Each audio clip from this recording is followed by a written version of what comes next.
Okay जी, अस्सलाम वालेकुम। Session जो है वो आज का जो वेबिनार है क्यूबरनेटिस के टॉपिक के ऊपर वो हम स्टार्ट करते हैं। क्यूबरनेटिस का जो टॉपिक है वो कवर करेंगे जमशेद साहब। He is professional DevOps engineer और he is having around 10 to 12 years of experience। Further जो है वो आपको जमशेद साहब जो है वो अपना इंट्रोडक्शन भी दे देंगे और एक वेबिनार भी होगा और इसमें एक डेमो भी होगा। सो आप लोग को ये अंडरस्टैंडिंग देने के लिए क्यूबरनेटिस की और क्यूबरनेटिस की कुछ एक डेमो स्पेशली रखने का मेनली पर्पस ये है कि ताकि आप लोगों को थोड़ा सा इसके इसके जो कॉन्सेप्ट्स हैं उसका आइडिया हो जाए, कुछ एप्लीकेशंस जो हम डिप्लॉय करेंगे उनका आपको आइडिया हो जाए कि हम इस टूल के थ्रू क्या क्या चीज़ें अचीव कर सकते हैं और किस तरह से अचीव कर सकते हैं। So over to you, Jamshed. Please start. Okay, बिस्मिल्लाहिर्रहमानिर्रहीम। मेरा नाम जमशेद है। मेरा 11 ईयर ऑफ एक्सपीरियंस है in field of IT. Starting from IT administrator, I move forward my career, keep learning technologies. So now I become DevOps engineer. From last 5 years, I am working on cloud, AWS cloud, Azure cloud, and I have worked on many technologies. So this is my simple introduction. Uh, so let we start our actual webinar now, Usman. So basically आप लोगों ने सुना होगा, आजकल कुबरनेटिव एक बहुत ज़्यादा hot topic है। एक हॉट डेवऑप्स में एक बहुत ही हॉट टेक्नोलॉजी है जिसको हर कंपनी इसको अडॉप्ट कर रही है। सही, कुबरनेटिव 2000, अगर इसका थोड़ा सा मैं इंट्रोडक्शन देता हुआ चलूँ, आजकल डेवऑप्स में आजकल कुबरनेटिव बहुत ही एक हॉट टॉपिक है। ठीक है, डेवऑप्स की जॉब जो है कुबरनेटिव के बगैर अब इम्पॉसिबल है, क्योंकि बहुत सारी कंपनीज ट्रांजेक्शन्स कर रही हैं। अच्छा, कुछ वर्ड्स ऐसे होंगे जो आप लोगों को अगर किसी ने बिल्कुल बेसिक लेवल नहीं पता तो आप लोग कंफ्यूज मत होइएगा, एंड में आप पूछ सकते हैं। ठीक है, क्योंकि आजकल जो इवेंट चल रहे हैं, जो ट्रांजेक्शन चल रही है, सारी कंपनीज अपनी एप्लीकेशन को मोनोलिथिक इन्वायरमेंट से माइक्रो सर्विस इंफ्रास्ट्रक्चर में लेके जा रही हैं। सही है, पहले ज़माने में क्या होता था कि थोड़ा ओल्ड चले जाएं तो मोनोलिथिक एप्लीकेशंस का ज़माना था, अब माइक्रो सर्विस का ज़माना है। तो माइक्रो सर्विस की डिप्लॉयमेंट हम कुबरनेटिव्स पे होती है। अच्छा, थोड़ा सा मैं आपको इसका इंट्रोडक्शन दे सकूं। कुबरनेटिव 2014 में लॉन्च किया गूगल ने, इसको गूगल ऑन करता है। अच्छा, अगर हम कोई चीज़ नोट करें, गूगल ने 2014 में इसको पब्लिकली एक्सपोज कर दिया था एज अ ओपन सोर्स।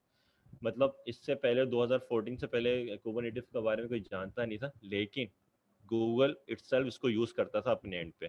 सही है, अपने इंफ्रास्ट्रक्चर के लिए, अपने इंफ्रास्ट्रक्चर रन करने के लिए कुबरनेटिव को यूज़ करता था। फिर उसने सोचा यार जो इंफ्रास्ट्रक्चर मैं यूज़ करता हूँ वो मैं पब्लिकली भी एक्सपोज कर दूँ। फिर उसने एज अ पब्लिकली इसको ओपन सोर्स लॉन्च किया। ओपन सोर्स का मतलब है कि जो कोड था उसने इंटरनेट पे रख दिया और लोगों को बोला आप इसको जो अपनी मर्जी से मॉडिफिकेशन करना चाहते हैं मॉडिफिकेशन करें और इसको यूज़ करें और ऐसे यूज़ करना शुरू करें। तो इस तरह 2014 में कुबरनेटिव को दुनिया को पता लगा कि कुबरनेटिव भी एक इंफ्रास्ट्रक्चर है जिसको हम लोग यूज़ कर सकते हैं। जिस तरह अमेज़न जब 2007 में लॉन्च हुआ तो उससे पहले अमेज़न अपने इंफ्रास्ट्रक्चर में, अमेज़न तो वेब सर्विसेज है लेकिन अमेज़न एक ई कॉमर्स वेबसाइट भी है, उस पूरे इंफ्रास्ट्रक्चर को चलाने के लिए वो इंफ्रास्ट्रक्चर जो यूज़ कर रहे थे, एक उन्होंने सोचा कि यार ये इंफ्रास्ट्रक्चर जो हम यूज़ करें क्यों ना हम इसको पब्लिकली भी यूज़ करें, क्यों ना हम दूसरे लोगों को बोलें कि आप हमारी सर्विसेज यूज़ करें। सेम इसी तरह गूगल ने भी 2014 में इसको लॉन्च हुआ। तो कुबरनेटिव की उम्र सिर्फ 7 साल है अभी मार्केट में आए हुए, लेकिन इसने पिछले 2-3 साल में बहुत ज़्यादा मार्केट कैप्चर कर ली है। हर एप्लीकेशन मूव हो रही है मोनोलिथिक से माइक्रो सर्विस से। आप याद रखिएगा कुबरनेटिव जो है माइक्रो सर्विस आर्किटेक्चर को सपोर्ट करता है। ठीक है, ये थोड़ा सा इंट्रोडक्शन था कुबरनेटिव का। अच्छा, कुबरनेटिव का मैंने आर्किटेक्चर बता दिया, लेकिन कुबरनेटिव में हम लोग क्या चीज़ें रन कर सकते हैं। सही है, कुबरनेटिव जो है इसकी अगर आप बहुत सारी डेफिनेशन इंटरनेट पर सर्च करेंगे, बुक्स में देखेंगे तो आपको बहुत सारी डेफिनेशन मिलेंगी, लेकिन जो एक बहुत ज़्यादा बेसिक डेफिनेशन है जो हर कोई यूज़ करता है कुबरनेटिव के लिए, वो ये है Kubernetes is an orchestration for containerized app. सही है, ऑर्केस्ट्रेशन का मतलब होता है मैनेज करना। कुबरनेटिव बेसिकली जितनी भी कंटेनराइज ऐप होती हैं उनको यूज़ करने के लिए, उनको मैनेज करने के लिए हम लोग यूज़ करते हैं। इस डेफिनेशन से हमें दो चीज़ें पता लग रही हैं। ठीक है, कुबरनेटिस एक तो मैनेज करता है कंटेनराइज ऐप। कंटेनराइज ऐप का मतलब है कि वो एप्लीकेशन जो डॉकर के ऊपर रन होती है, जो कंटेनर पे रन हो सकती है, वो कुबरनेटिस पे भी रन होगी। अब आपके पास अगर 3-4 कंटेनर है तो हमें कुबरनेटिस रन करने की ज़रूरत नहीं है। लेकिन एक एप्लीकेशन है जिसके अंदर आपके पास मल्टीपल एप्लीकेशन हैं, और मल्टीपल एप्लीकेशन में हर एप्लीकेशन के 4 या 5 कंटेनर हैं, आपके पास 20 या 25 कंटेनर हैं, उनको मैनेज करना है। अगर आपने उसको मैनेज करना है तो वो आप सिर्फ डॉकर से सही से मैनेज नहीं कर सकते। उसमें आपको बहुत सारे हर्डल्स हैं, उसमें बहुत सारी कमांड्स लाइन टूल्स हैं, तो वो बहुत मुश्किल होता गया। सही है। इसलिए फिर एक कुबरनेटिव है, कुबरनेटिव ने बोला कि भाई मैं ऑर्केस्ट्रेट करूंगा, मैं मैनेज करूंगा कंटेनराइज ऐप को, जिसको हम माइक्रो सर्विस ऐप भी बोलते हैं। क्योंकि कुबरनेटिव माइक्रो सर्विस ऐप को सपोर्ट करता है, इसलिए कंटेनराइज ऐप बोल लें या माइक्रो सर्विस ऐप बोल लें, एक ही बात है। उसके बाद मैं आपको बता चुका हूँ, डेवलप बाय गूगल, गूगल ने इसको डेवलप किया। ठीक है। फिर क्या होता है, अगर मैं आपको थोड़ा सा मोनोलिथिक का बता दूं, मोनोलिथिक के ज़माने में क्या होता था, एक एप्लीकेशन हम उसको बिल्ड करते रहते थे, उसको बिल्ड किया, एक एक नया फीचर ऐड किया उस एप्लीकेशन में, फिर कुछ टाइम के बाद दूसरा फीचर ऐड किया, कुछ एप्लीकेशन के बाद तीसरा फीचर ऐड किया, तो एक बहुत बड़ी एप्लीकेशन बन गई। अब जब उसकी स्केलेबिलिटी की बात आती थी, सही है, उसकी हाई अवेलेबिलिटी की बात हुई, वो हमारे लिए मुश्किल होता जाता था।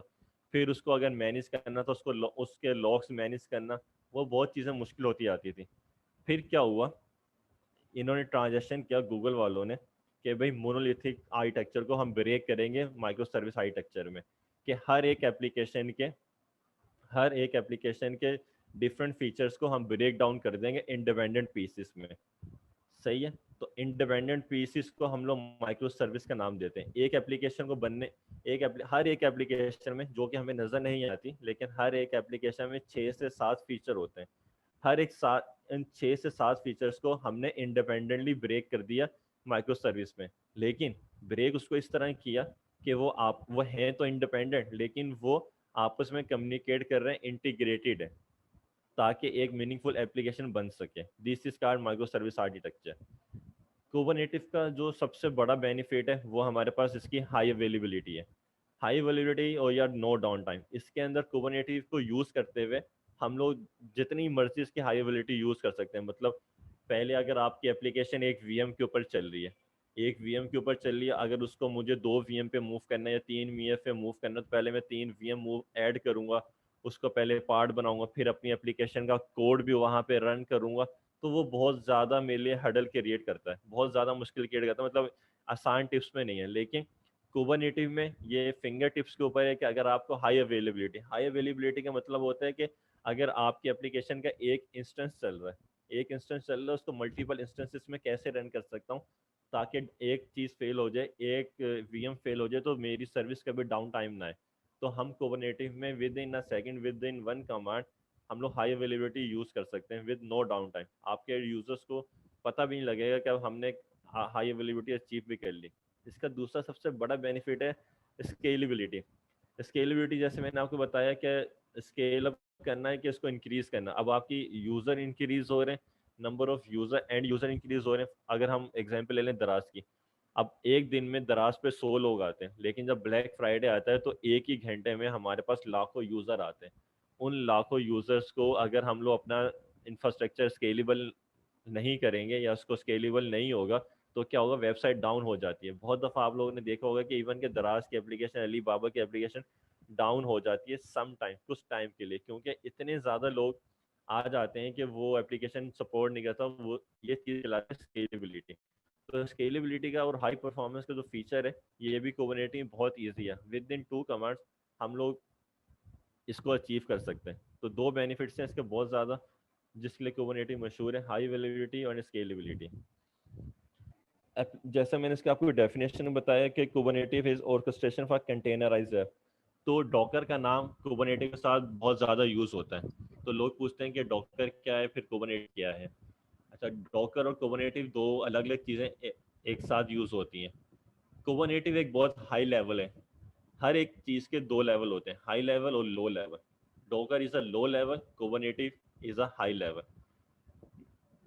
हाई लेवल पे क्या होता है कि कुबरनेटिव ये मैनेज करेगा कि भाई मुझे अंदर की चीज़ें एप्लीकेशन कैसे मैनेज करनी है, कंटेनर कैसे मैनेज करने हैं, किस कंटेनर को किस वर्कर नोड के ऊपर चलाना है, किस कंटेनर को कब अप करना है, किस कंटेनर को कब डाउन करना है, अगर कोई कंटेनर मेरा सही काम नहीं कर रहा उसको कब डिलीट करके नया कंटेनर बनाना है। जितनी भी मैनेजमेंट वाले काम है, आप बोल सकते हैं मैनेजमेंट वाले काम वो कब कौन करता है, कुबरनेटिव करता है।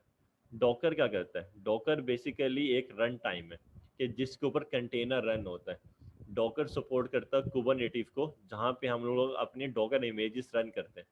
डॉकर सपोर्ट करता है मुझे डॉकर रन करने के लिए इमेज को पुल करना होता है। हम लोग इमेज पुल करते हैं डॉकर हब से कर लेते हैं, सही है, गिट हब से कर लेते हैं, अपनी प्राइवेट रिपोजिटरी है वहाँ से गिट कर लेते हैं, फिर उस कंटेनर को रन करना, उस कंटेनर को स्टॉप करना, इस तरह के जितने भी काम है ये सारे डॉकर करता है बैकग्राउंड में। तो कुबरनेटिव और डॉकर दो अलग अलग टेक्नोलॉजी हैं, लेकिन दोनों लाजिम और मजलूम है। इसी डेफिनेशन में ये लिखा, Docker and Docker is are complementary technologies. Docker जो है कंटेनर रन टाइम है, जैसा कि मैंने आपको बताया, ठीक है। डॉकर का काम है सिर्फ कंटेनर को स्टार्ट करना, स्टॉप करना, उसको मैनेज करना। अच्छा, अभी यहाँ पे मैं बता सकूँ कुबरनेटिव में container run time different use होते हैं। अगर आप लोग कोई वर्किंग कर रहा हो कुबरनेटिव के ऊपर, हमारे पास दो तरह के, हम लोग ऑन प्रेमिसेस कुबरनेटिव भी सेटअप कर सकते हैं और क्लाउड बेस्ड भी सेटअप कर सकते हैं। अगर आप क्लाउड बेस्ड की बात करते हैं, क्लाउड बेस्ड में एजर अपना AKS उसको बोलता है AKS। अगर हम अमेजोन की बात करें वो उसको EKS बोलता है। अगर हम गूगल क्लाउड की बात करें वो GKS बोलते हैं। मतलब हर जितना भी आप जिस क्लाउड प्लेटफॉर्म पे भी जाएंगे, हर क्लाउड प्लेटफॉर्म अपनी कुबरनेटिव सर्विस प्रोवाइड करता है अपने नाम से, लेकिन सबकी फंक्शनैलिटी, सबका वे ऑफ वर्किंग और फंक्शनैलिटी एक ही है। अच्छा, अगर आप कोई कंपनी चाहती है कि यार मैं ऑन क्लाउड कुबरनेटिव यूज़ नहीं करना चाहता और मैं अपना ऑन प्रेमिसेस अपने डेटा सेंटर में कुबरनेटिव सेटअप करना चाहता हूँ, सही है, तो इन दोनों के कंटेनर रन टाइम अलग अलग है। बाय डिफ़ॉल्ट आप लोग ये बात, कुछ चीज़ें हैं इंपॉर्टेंट याद रखने वाली, एग्जाम टिप्स से भी कह सकते हैं आप लोग, इंटरव्यू टिप्स से भी कह सकते हैं कि बहुत से इंटरव्यू में क्वेश्चन पूछे जाते हैं कि जो क्लाउड बेस्ड कुबरनेटिव होते हैं उनका कंटेनर रन टाइम जो होता है उसको कंटेनर डी के नाम से बोलते हैं। वो डॉकर नहीं होता, वो कंटेनर डी है। लेकिन इन सब में कोई भी डिफरेंस नहीं है। कंटेनर डी भी वही काम करेगा जो डॉकर करता है। डॉकर क्या काम करता है, जैसे कि कंटेनर स्टार्ट करना, स्टॉप करना, इमेजेस पुल करना। इसी तरह थर्ड पार्टी और भी कंटेनर रन टाइम है। आप लोगों को सुनकर थोड़ी हैरानी होगी, लेकिन अभी आने वाले लेटेस्ट वर्जन में कुबरनेटिव 1.22 में डॉकर बिल्कुल ही खत्म हो जाएगा कंटेनर रन टाइम। तो हम लोग कौन सा कंटेनर बाय डिफॉल्ट यूज़ कर रहे हैं, हम लोग कौन सा कंटेनर यूज़ कर रहे होंगे, कंटेनर डी। तो आप लोग ये इसको रिमेंबर रख सकते हैं, अपने दिमाग में याद रख सकते हैं कि हम कंटेनर डी जो क्लाउड बेस्ड कुबरनेटिव है उसके अंदर container run time container D है। और हम लोग थर्ड पार्टी भी इसका अटैच कर सकते हैं यूजिंग CRI। अच्छा, ये तो थोड़ा सा कुबरनेटिव और डॉकर के बारे में था। अब हम इसके कंपोनेंट्स के आर्किटेक्चर के बारे में बात कर लेते हैं और कंपोनेंट्स के बारे में बात कर लेते हैं। अगर हम सबसे पहले इसके, ये प्रिंसिपल ऑपरेशन का नाम इसलिए दिया है कि ये इसके बगैर कुबरनेटिव में बहुत ज़्यादा कंपोनेंट्स हैं, हम लोग सब कंपोनेंट्स कवर नहीं कर सकते, लेकिन जो बहुत ज़्यादा बेसिक हैं हम उनको लाजमी कवर करेंगे। उसके बगैर कुबरनेटिव पढ़ाना या वेबिनार देना मतलब बेकार सी बात है, सही है। तो सबसे पहले उसका आर्किटेक्चर होता है। आर्किटेक्चर में उसका मास्टर एंड वर्कर नोड्स के बारे में हम देखते हैं अभी अगली स्लाइड में। फिर डिक्लेरेटिव मॉडल क्या होता है, डिज़ायर स्टेट क्या होती है, फिर हम आपको बताएंगे कि पोर्ट्स क्या होता है, सर्विस क्या होती है, डिप्लॉयमेंट्स क्या होती हैं। इनके बगैर जो है कुबरनेटिव के ऑपरेशन कुछ भी नहीं है। और ये कुबरनेटिव हम इसको बोलते हैं प्रिंसिपल ऑफ ऑपरेशन कुबरनेटिस के। आपके माइंड में कभी भी आप लोगों ने क्लस्टर का नाम आता हो, क्लस्टर का नाम सुना हो, मोंगोडीबी क्लस्टर, तो हमेशा याद रखिएगा क्लस्टर जब तो दो चीज़ें माइंड में आती हैं, एक मास्टर नोड आती है और एक वर्कर नोड आती है। विदाउट मास्टर और वर्कर का कॉन्सेप्ट है ही नहीं क्लस्टर के लिए, क्योंकि जहाँ पे क्लस्टर का मतलब होता है एक से ज़्यादा नोड, एक भी मिनिमम दो हो सकती हैं और मैक्सिमम 4 5 6 7 8 जितनी भी आप लोग चाहें मैक्सिमम लिमिट तक उसकी जा सकते हैं। तो इसलिए जब भी क्लस्टर का माइंड में आता है कि हम लोग क्लस्टर सेटअप करने, कोई भी क्लस्टर हो, आप MongoDB क्लस्टर हमने इतनी बार सेटअप किया है, डेटाबेस क्लस्टर सेटअप किया है, तो हमेशा दो कॉन्सेप्ट याद में आते हैं, मास्टर और वर्कर नोड। इसी तरह कुबरनेटिव क्लस्टर है, कुबरनेटिव क्लस्टर का नाम दिया जाता है इसको, तो इसमें भी मास्टर नोड और वर्कर नोड का कॉन्सेप्ट है। मास्टर नोड को कंट्रोल प्लान बोलते हैं। कंट्रोल प्लान क्यों बोलते हैं? जहाँ से हर चीज़ कंट्रोल होती है। हम जहाज चलाते हैं, जहाज का भी है कंट्रोल प्लान होता है, ये कंट्रोल प्लान वहीं से इन्होंने ये वर्ड वहीं से लिए, जहाज के कंट्रोल प्लान से, कि जहाँ से पूरा जहाज कंट्रोल होता है उसको कंट्रोल प्लान बोलते हैं। तो कुबरनेटिव के मास्टर को हम लोग कंट्रोल प्लान भी बोलते हैं। ये कंट्रोल प्लान, आपसे कोई पूछे कि कुबरनेटिव के कंट्रोल प्लान में कौन कौन से कंपोनेंट्स होते हैं, तो इसके 4 कंपोनेंट्स होते हैं, जिसके इन 4 कंपोनेंट होते हैं तो ये मास्टर नोड या कंट्रोल प्लान कहलाता है, अदरवाइज मास्टर या हम इसको कंट्रोल प्लान नहीं कह सकते। सबसे पहला कंपोनेंट मास्टर का, मास्टर नोड का या कंट्रोल प्लान का, हम उसको बोलते हैं एपीआई सर्वर। दूसरा क्लस्टर स्टोर, तीसरा controller manager and scheduler.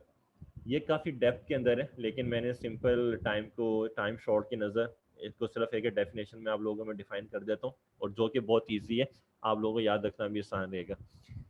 API server याद रखिएगा, एपीआई सर्वर को हम लोग ब्रेन ऑफ क्लस्टर कहते हैं। हर क्लस्टर का ब्रेन होता है, उसका दिमाग होता है, जो कि उस पूरे क्लस्टर को मैनेज करके चलता है, जिसको हम लोग बोलते हैं एपीआई सर्वर। एपीआई सर्वर हमेशा फ्रंट एंड है कंट्रोल प्लान का। एक ही नोड है जहाँ से हम पूरे कुबरनेटिव से बात करते हैं। हम जब भी कोई भी कमांड रन करते हैं, जब भी हमें कम्युनिकेट करना होगा कुबरनेटिव से, तो असल में कुबरनेटिव का कौन सा कंपोनेंट कम्युनिकेट कर रहा होगा? एपीआई सर्वर कम्युनिकेट कर रहा होगा। इसके अलावा कोई भी कंपोनेंट कम्युनिकेट नहीं करता, सिर्फ एपीआई सर्वर एक्सपोज होता है 443 की पोर्ट के ऊपर, और हम इसको ब्रेन ऑफ द क्लस्टर बोलते हैं। ठीक है, उस ब्रेन के बाद सबसे मोस्ट इम्पोर्टेंट दूसरा इम्पोर्टेंट कंपोनेंट है क्लस्टर स्टोर। क्लस्टर स्टोर को हम मेमोरी भी बोलते हैं। जितनी भी इंफॉर्मेशन होती है, जितनी भी कमांड्स हम रन करते हैं, जितनी भी कॉन्फ़िगरेशन हम रन करते हैं, कोई भी कॉन्फ़िगरेशन डिलीट करते हैं, उन सब की इंफॉर्मेशन क्लस्टर स्टोर में आती है। एपीआई सर्वर क्या करता है? एपीआई सर्वर वो इंफॉर्मेशन लेता है, वो सारी सारी इंफॉर्मेशन स्टोर कर देता है क्लस्टर स्टोर के अंदर। क्लस्टर स्टोर जो है वो एक बहुत मशहूर आर्किटेक्चर है, ETCD, उसके ऊपर बेस करता है। ETCD क्या करता है कि की पेयर होता है, उसका एक नेम होता है, एक की होती है और उसकी वैल्यू होती है, उसके ऊपर बेस करता है। तो क्लस्टर स्टोर आप बोल सकते हैं कि मेमोरी ऑफ द क्लस्टर है, जिसके अंदर तमाम कॉन्फ़िगरेशन, उसकी तमाम क्लस्टर किस स्टेट में है, कॉन्फ़िगरेशन किस स्टेट में, कहीं से भी रीड करनी होती है तो वो सिर्फ क्लस्टर स्टोर के पास होगी। तो एपीआई सर्वर क्लस्टर की स्टेट मालूम करने के लिए क्लस्टर स्टोर से इंफॉर्मेशन लेता है। API server brain of the cluster है, जो कि पब्लिकली एक्सपोज होता है और सिंगल कंपोनेंट है जिससे हम कम्युनिकेट करते हैं, और क्लस्टर स्टोर इसका मेमोरी पार्ट। तीसरा पार्ट इसका कंट्रोलर मैनेजर। कंट्रोलर मैनेजर ये मैच करता है कि जो क्लस्टर की स्टेट है और डिज़ायर स्टेट है वो हमेशा कायम रहे। अभी आप लोगों का डिज़ायर स्टेट समझ नहीं आ रहा होगा, या डिज़ायर स्टेट क्या है और करंट स्टेट क्या है, तो मैं अभी इसको एक्सप्लेन इस तरह कर देता हूँ कि जब भी हम कुबरनेटिव में कोई डिप्लॉयमेंट करते हैं तो हमेशा उसकी एक डिज़ायर स्टेट होती है। जब भी कुबरनेटिव के अंदर हम लोग कोई भी डिप्लॉयमेंट करते हैं, चाहे वो हम लोग डिज़ायर स्टेट वो डिक्लेरेटिव मॉडल से करें या इम्पेरेटिव मॉडल से करें, इसमें दो मॉडल होते हैं। सही है, मैं आगे बताऊंगा आपको। इम्पेरेटिव मॉडल होता है, डिक्लेरेटिव मॉडल होता है। जिस मॉडल से भी डिप्लॉयमेंट करते हैं तो हमेशा हम डिज़ायर स्टेट बताते हैं।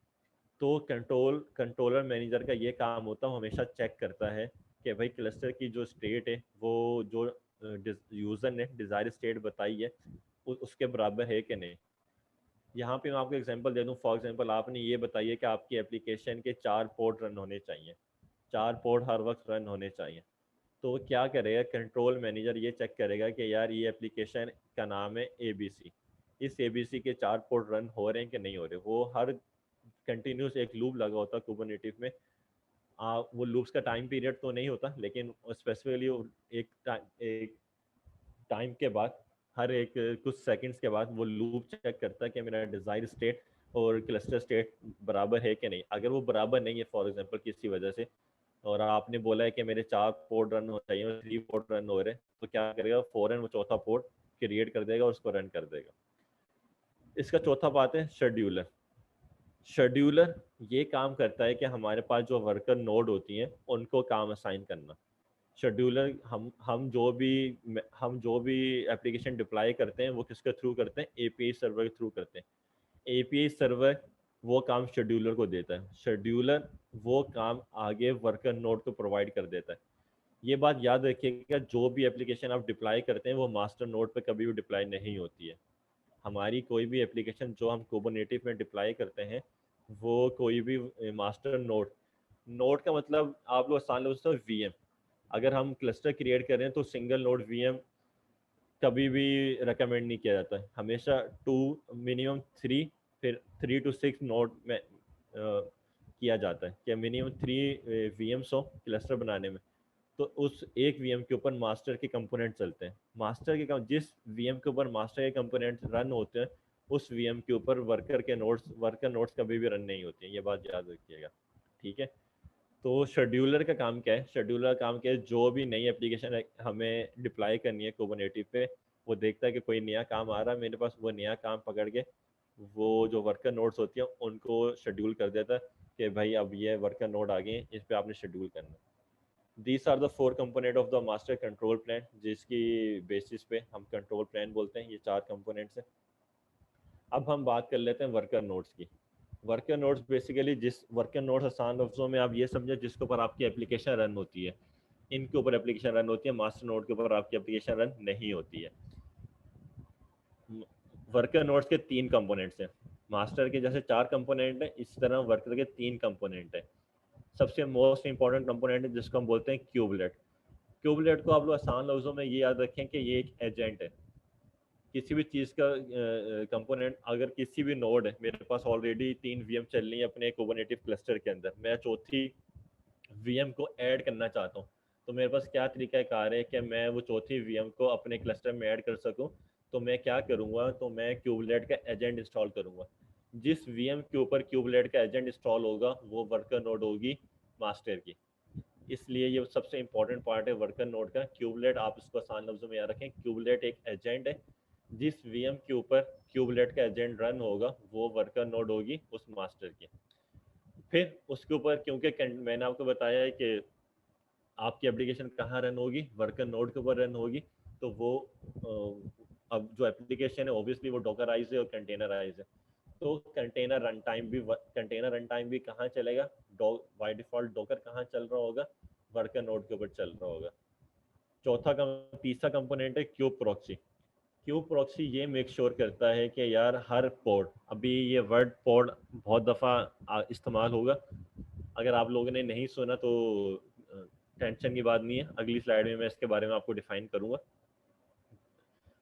बेसिकली कुबरनेटिव में जो सिंपल चीज़ होती है, जो सिंपल एक यूनिट होता है उसको पोर्ट बोलते हैं, जिसके ऊपर आपकी एप्लीकेशन रन होती है। तो क्यूब प्रॉक्सी ये मेक श्योर करता है कि एवरी पोर्ट जो हम लोग रन कर रहे हैं उसकी यूनिक आईपी हो, क्योंकि जिस तरह वीएम में आप लोग के इंफ्रास्ट्रक्चर में आप लोग सेम आईपी 2 वीएम पर साइन नहीं कर सकते, इसी तरह कुबरनेटिव में सेम आईपी 2 पोर्ट्स को हम असाइन नहीं कर सकते। तो क्यूब प्रॉक्सी का ये काम होता है, वो सिर्फ पोर्ट्स पे चेक कर रहा होता है कि हर पोर्ट अपनी एक यूनिक आईपी के साथ जिंदा रहे कुबरनेटिव के अंदर, कोई भी सेम आईपी 2 पोर्ट्स को ना मिल जाए, वरना क्या होगा, वो एप्लीकेशन रन नहीं होगी। तो ये 3 नोड्स हैं हमारे पास, 3 कंपोनेंट्स हैं वर्कर नोड्स के जो रन होते हैं, क्यूबलेट, कंटेनर रन टाइम और क्यूब प्रॉक्सी। ओके, मैं आपको सिर्फ आसान लफ्जों में डिक्लेरेटिव मॉडल का बता देता हूँ। डिक्लेरेटिव मॉडल हमारे पास क्या होता है, कुबरनेटिव में 2 ही मॉडल होते हैं जिसपे हम बात काम करते हैं, इम्पेरेटिव मॉडल और डिक्लेरेटिव मॉडल। तो हम ज़्यादातर जो लोग काम करते हैं वो डिक्लेरेटिव मॉडल के ऊपर काम करते हैं और डिज़ायर स्टेट के ऊपर काम करते हैं। अब इस तरफ आप याद रख लें कि डिक्लेयर हम क्या कहते हैं, एक मैनिफेस्ट फाइल होती है, एक फाइल क्रिएट करते हैं माइक्रो सर्विस। अगर आपने अपनी एप्लीकेशन रन करनी है कुबरनेटिव में तो आपको क्या करनी है, एक फाइल क्रिएट करनी होती है। उस फाइल को क्या क्या बोलते हैं, मैनिफेस्ट फाइल बोलते हैं। उसके अंदर हम लोग डिफाइन करते हैं कि यार मेरी एप्लीकेशन का इमेज कहाँ से रन लेकर आना है, इसके कितने पोर्ट रन होने चाहिए, इसको डाउन टाइम कितना आना चाहिए, या जब इस पर लोड आए तो कितने नंबर ऑफ पोर्ट्स इंक्रीज हो जाने चाहिए। जितनी भी इंफॉर्मेशन है आपकी एप्लीकेशन में वो हम लोग मैनिफेस्ट फाइल के अंदर क्रिएट करते हैं। एक उसकी एप्लीकेशन है, एक फाइल है जिसको मैनिफेस्ट फाइल बोलते हैं, उसके अंदर राइट अप कर देते हैं। वो फाइल हम एपीआई सर्वर को बोलते हैं, कुबरनेटिव का एपीआई सर्वर। मैंने आपको बताया कि एपीआई सर्वर वाहिद कंपोनेंट है कुबरनेटिव का जिससे हम कम्युनिकेट करते हैं। तो जो भी काम करना है, जो भी कमांड हम रन करते हैं, वो कौन रिसीव करता है? वो एपीआई सर्वर रिसीव करता है। फिर एपीआई सर्वर उसको आगे फॉरवर्ड करता है। उसके बाद एपीआई सर्वर देने के बाद वो उसकी इंफॉर्मेशन अपने पास स्टोर कर लेता है क्लस्टर स्टोर में, ताकि उसकी इंफॉर्मेशन मेरे पास याद रहे as a memory. Cluster store उसकी मेमोरी है, तो उसको याद रहेगा कि यार भाई ये अब हमने दे दिया।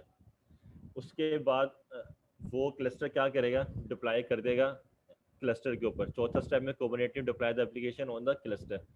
जब क्लस्टर स्टोर में इंफॉर्मेशन सेव हो जाएगी एक बार, उसके बाद कंट्रोल मैनेजर इसको डिप्लॉय कर देगा कुबरनेटिव के ऊपर। फिर एक कंटिन्यूसली लूप चलता रहेगा। जैसा मैंने आपको चौथा कंपोनेंट बताया था मास्टर का, जो उसका चौथा कंपोनेंट था, अगर आपको रिवाइज करें, ये था शेड्यूलर। ये चेक करता रहे कंट्रोलर मैनेजर, जो ये मेक श्योर करता रहता है कि क्लस्टर स्टेट या डिजायर स्टेट बराबर है कि नहीं। फिर ये एक लूप शुरू हो जाता है कुबरनेटिव के अंदर, जो कि ये चेक करता रहता है कि यार क्लस्टर जो यूजर ने मुझे इन्फॉर्मेशन दी है, अगर मुझे 2 पोर्ट रन करने, तो वो 2 के 2 पोर्ट रन हो भी रहे हैं कि नहीं। हर कुछ टाइम पीरियड के बाद वो एक लूप कुबरनेटिव खुद ब खुद रन करता रहेगा और मेक श्योर करेगा कि आपकी एप्लीकेशन अप एंड रनिंग रहे और जो स्टेट आपने बताई है वो चलती रहे। उसके बाद सबसे मेन कंपोनेंट हमारे पास, अब कंपोनेंट्स की बात कर रहे हैं, सही है। अभी हमने क्या बात कर ली? आर्किटेक्चर की बात कर ली। आर्किटेक्चर में आप लोगों ने क्या देखा? कंट्रोल प्लान के कंपोनेंट देखे और वर्कर नोड के कंपोनेंट देखे। ये कुबरनेटिव के आर्किटेक्चर में आते हैं। आप लोगों से कोई पूछे कुबरनेटिव आर्किटेक्चर क्या होता है, तो अब आप लोग एक्सप्लेन कर सकते हो कि यार मास्टर नोड्स होती हैं, वर्कर नोड होती है, मास्टर के क्या कंपोनेंट होते हैं, वर्कर के क्या नोड होते हैं। अब कोई पूछे आपसे, अब मैं आपको एक्सप्लेन करूंगा कि कुबरनेटिव कंपोनेंट्स, कुबरनेटिव के ऑब्जेक्ट्स, इनको कंपोनेंट्स भी कहा जाता है, इनको ऑब्जेक्ट्स भी कहा जाता है। ये दोनों वाइस एंड वर्स है। तो अच्छा, अब पॉड्स के बारे में हमने बहुत बात की प्रीवियसली। अगर आपको याद हो, अगर मैं आपसे पूछूं कि आपके पास एक हाइपर वी चल रहा है, इसके अंदर मल्टीपल वीएम चल रही हैं, उसमें एटॉमिक यूनिट क्या होता है हमारे पास? तो एटॉमिक यूनिट आप लोगों के जहन में क्या आएगा? एटॉमिक एटॉमिक का यूनिट, एटॉमिक का मतलब होता है सिंगल, सबसे मिनिमम। अगर मुझे सबसे मिनिमम कोई चीज़ क्रिएट करनी है हाइपर वी के ऊपर या वीएम वेयर के ऊपर, तो क्या चीज़ क्रिएट कर सकता हूँ? मिनिमम एक वर्चुअल मशीन। तो वो हमारे पास क्या होगी? Virtual machine. तो ये वर्चुअल मशीन मेरे पास क्या कहलाएगी? Atomic unit.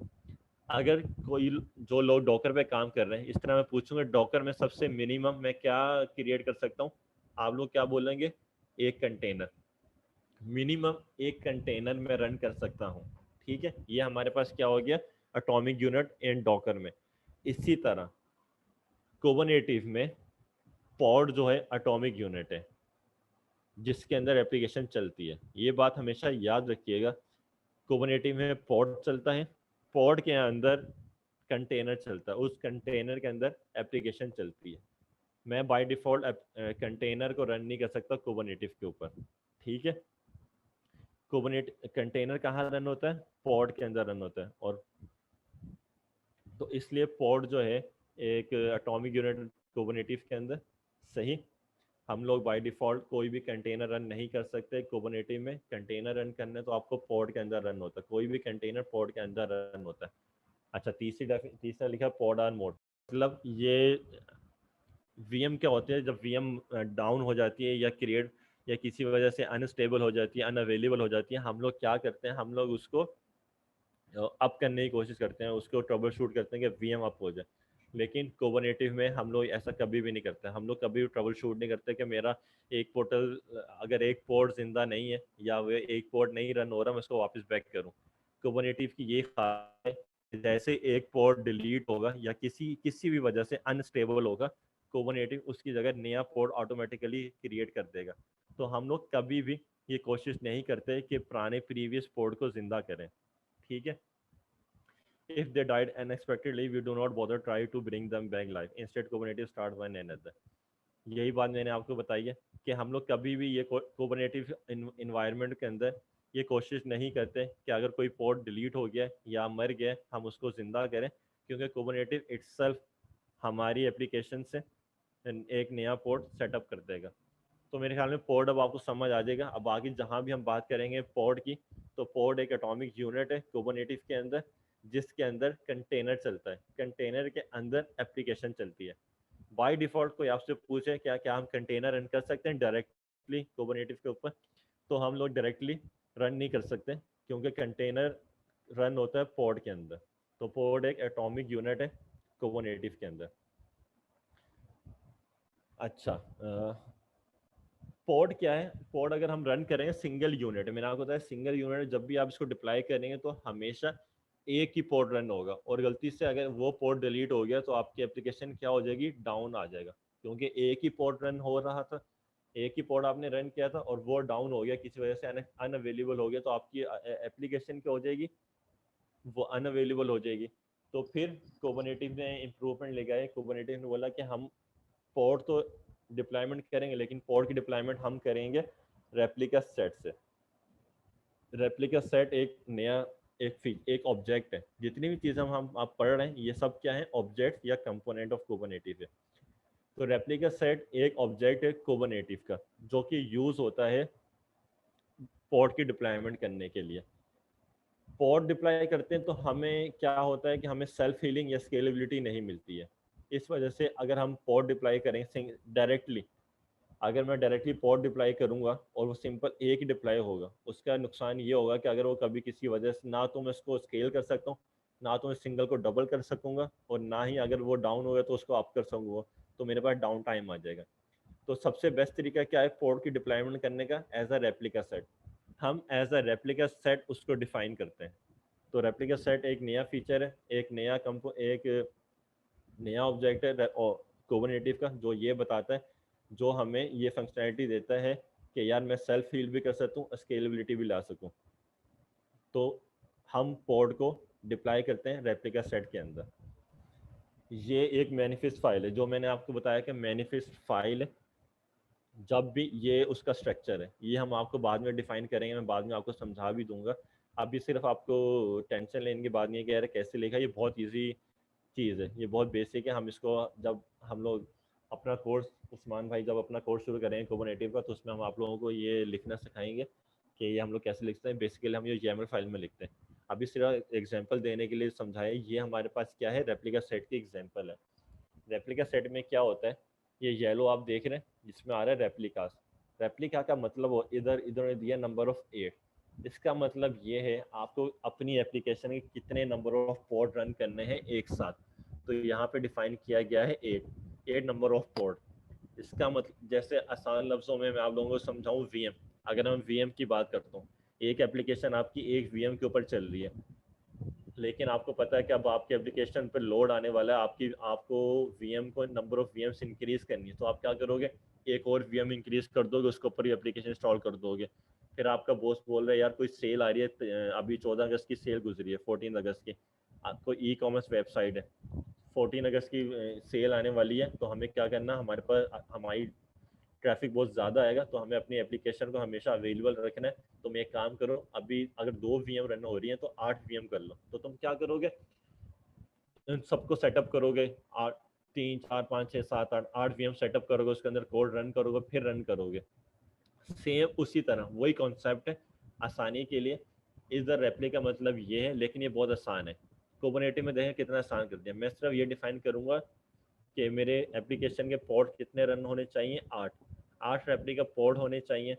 उसका नाम क्या होना चाहिए, उसका नाम मैंने रख दिया, अगर आप कंटेनर के इधर देखें जहाँ मेरा माउस रन हो रहा है, hello.ct है, ये मेरे कंटेनर का नाम हो गया। ये वाला इमेज यूज़ करना, उसकी पोर्ट कौन सी यूज़ करनी है ये। अब जब मैं इसको डिप्लॉय करूँगा तो ये क्या होगा, एक वक्त में 8 पोर्ट रन होंगे, और कभी किसी वजह से मेरे 1 या 2 पोर्ट अनअवेलेबल भी हो जाएंगे, तो मेरी एप्लीकेशन कभी भी डाउन टाइम नहीं आएगा। सही है, मेरी एप्लीकेशन में कभी भी डाउन टाइम नहीं आएगा, क्योंकि मैं नंबर ऑफ रेप्लिकास कितने चला रहा हूँ, 8। तो रेप्लिका सेट से हमें ये बेनिफिट मिलता है कि हम नंबर ऑफ पोर्ट अपनी मर्जी से इंक्रीज कर सकते हैं, अपनी मर्जी से डिक्रीज कर सकते हैं। जब आपकी कोई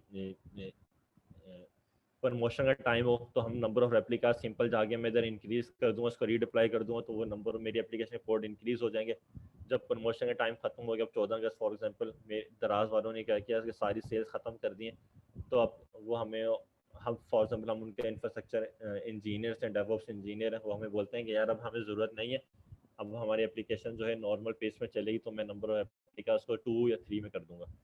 तो रेप्लिका सेट का ये बेनिफिट है कि आपको सेल्फ हीलिंग और हाई अवेलेबिलिटी क्रिएट मिल जाती है। अच्छा, उसके बाद सबसे मेन ऑब्जेक्ट है कुबरनेटिव का, उसका नाम है सर्विस। जैसा कि मैंने आपको बताया, जब भी कोई पोर्ट रन होता है उसके पास अपनी एक यूनिक आईपी होती है, लेकिन पोर्ट्स पे हम रिलाई नहीं कर सकते। जितनी भी कुबरनेटिव में कम्युनिकेशन होती है वो पोर्ट्स के पोर्ट टू पोर्ट नहीं होती है। मतलब अगर दो एप्लीकेशन से आपस में कम्युनिकेट करेंगी तो वो हम कभी भी, क्योंकि पोर्ट पे हम भरोसा नहीं कर सकते। पोर्ट क्या होता है, किसी वक्त भी डिलीट हो सकता है किसी वजह से भी। फॉर एग्जाम्पल आपका इमेज सही नहीं था, पोर्ट डिलीट हो गया, या लॉग्स फिल हो गए, या एक्स वाई जी इशू, कोई भी इशू आ गया, या कुबरनेटिव में इटसेल्फ कोई इशू आ गया, जिस जिस वीएम के ऊपर मेरा ये पोर्ट चल रहा है वो वीएम मेरी डाउन टाइम हो गई, तो मेरी क्या होगी, वो पोर्ट डिलीट हो जाएगी। जब पोर्ट डिलीट हो गया तो मेरी आईपी भी चली गई, अब फिर नया पोर्ट आएगा, उसकी नई आईपी आएगी। तो ये रिलायबल वे नहीं है कम्युनिकेट करने का। आपस में अगर मल्टीपल सर्विसेज चलनी है तो कुबरनेटिव ने बोला कि हम लोग क्या कर क्रिएट करते हैं, एक सर्विस ऑब्जेक्ट। इन्होंने एक निकाला सर्विस ऑब्जेक्ट। सर्विस ऑब्जेक्ट भी सेम इसी तरह। हम इसमें क्या करते हैं, हम इसकी अपनी एक आईपी होती है, हम एक सर्विस क्रिएट करते हैं। हर पोर्ट की अपनी एक सर्विस हम क्रिएट करते हैं। फॉर एग्जांपल आपने डेटाबेस सेटअप करना है पोस्टग्रेस का। अगर आप डेटाबेस का पोस्टग्रेस डिप्लॉय करें कुबरनेटिव में, तो मैं कुबरनेटिव तो उस पोस्टग्रेस की एक सर्विस भी क्रिएट करूंगा। सही है। उस सर्विस का बेनिफिट क्या है, जब भी मैं सर्विस क्रिएट करूंगा उसकी एक स्टेबल आईपी, एक मुझे पब्लिक आईपी, एक मुझे उसकी स्टेबल आईपी मिलेगी, उसका डीएनएस नाम मिलता है, और उसकी एक पोर्ट मिलेगी, जो कि ये पोर्ट कभी भी, पोर्ट हो गया, डीएनएस नेम हो गया, आईपी एड्रेस, ये कभी भी चेंज नहीं होगा। क्योंकि पोर्ट डिलीट होता है, सर्विस डिलीट नहीं होती है। हम लोग सर्विस को एक दफा ही बनाते हैं, बार बार क्रिएट कभी भी नहीं करते। सही है। फिर क्या होता है, अब इस सर्विस को हमें बताना है कि तुम्हें उस किस पोर्ट से बात करना है, क्योंकि अब सर्विस को क्या पता, हमने सर्विस तो क्रिएट कर ली, आपने सबसे पहले क्या किया, आपने पोस्टग्रेस का पोर्ट क्रिएट कर लिया जहाँ पे आपका वो चल रहा है, पोस्टग्रेस चल रहा है। अब आपने पोस्टग्रेस की सर्विस भी क्रिएट कर ली है, ताकि आपकी कम्युनिकेशन स्टेबल रहे, और आपस में कम्युनिकेशन जो है वो डिसकंटिन्यू ना हो पोर्ट की वजह से, और कंटिन्यू चलती रहे कम्युनिकेशन। तो आपने सर्विस क्रिएट कर ली। अब इस सर्विस को मैं कैसे बताऊंगा कि तुम्हें किस पोर्ट से कम्युनिकेट करना है, तो वो हम बताएंगे लेबल्स और लेबल सेलेक्टर के थ्रू। ठीक है। Ports and service are loosely couple via labels and label selector. ये सर्विस, जब हम सर्विस क्रिएट करते हैं या हम पोर्ट क्रिएट करते हैं, उसके अंदर एक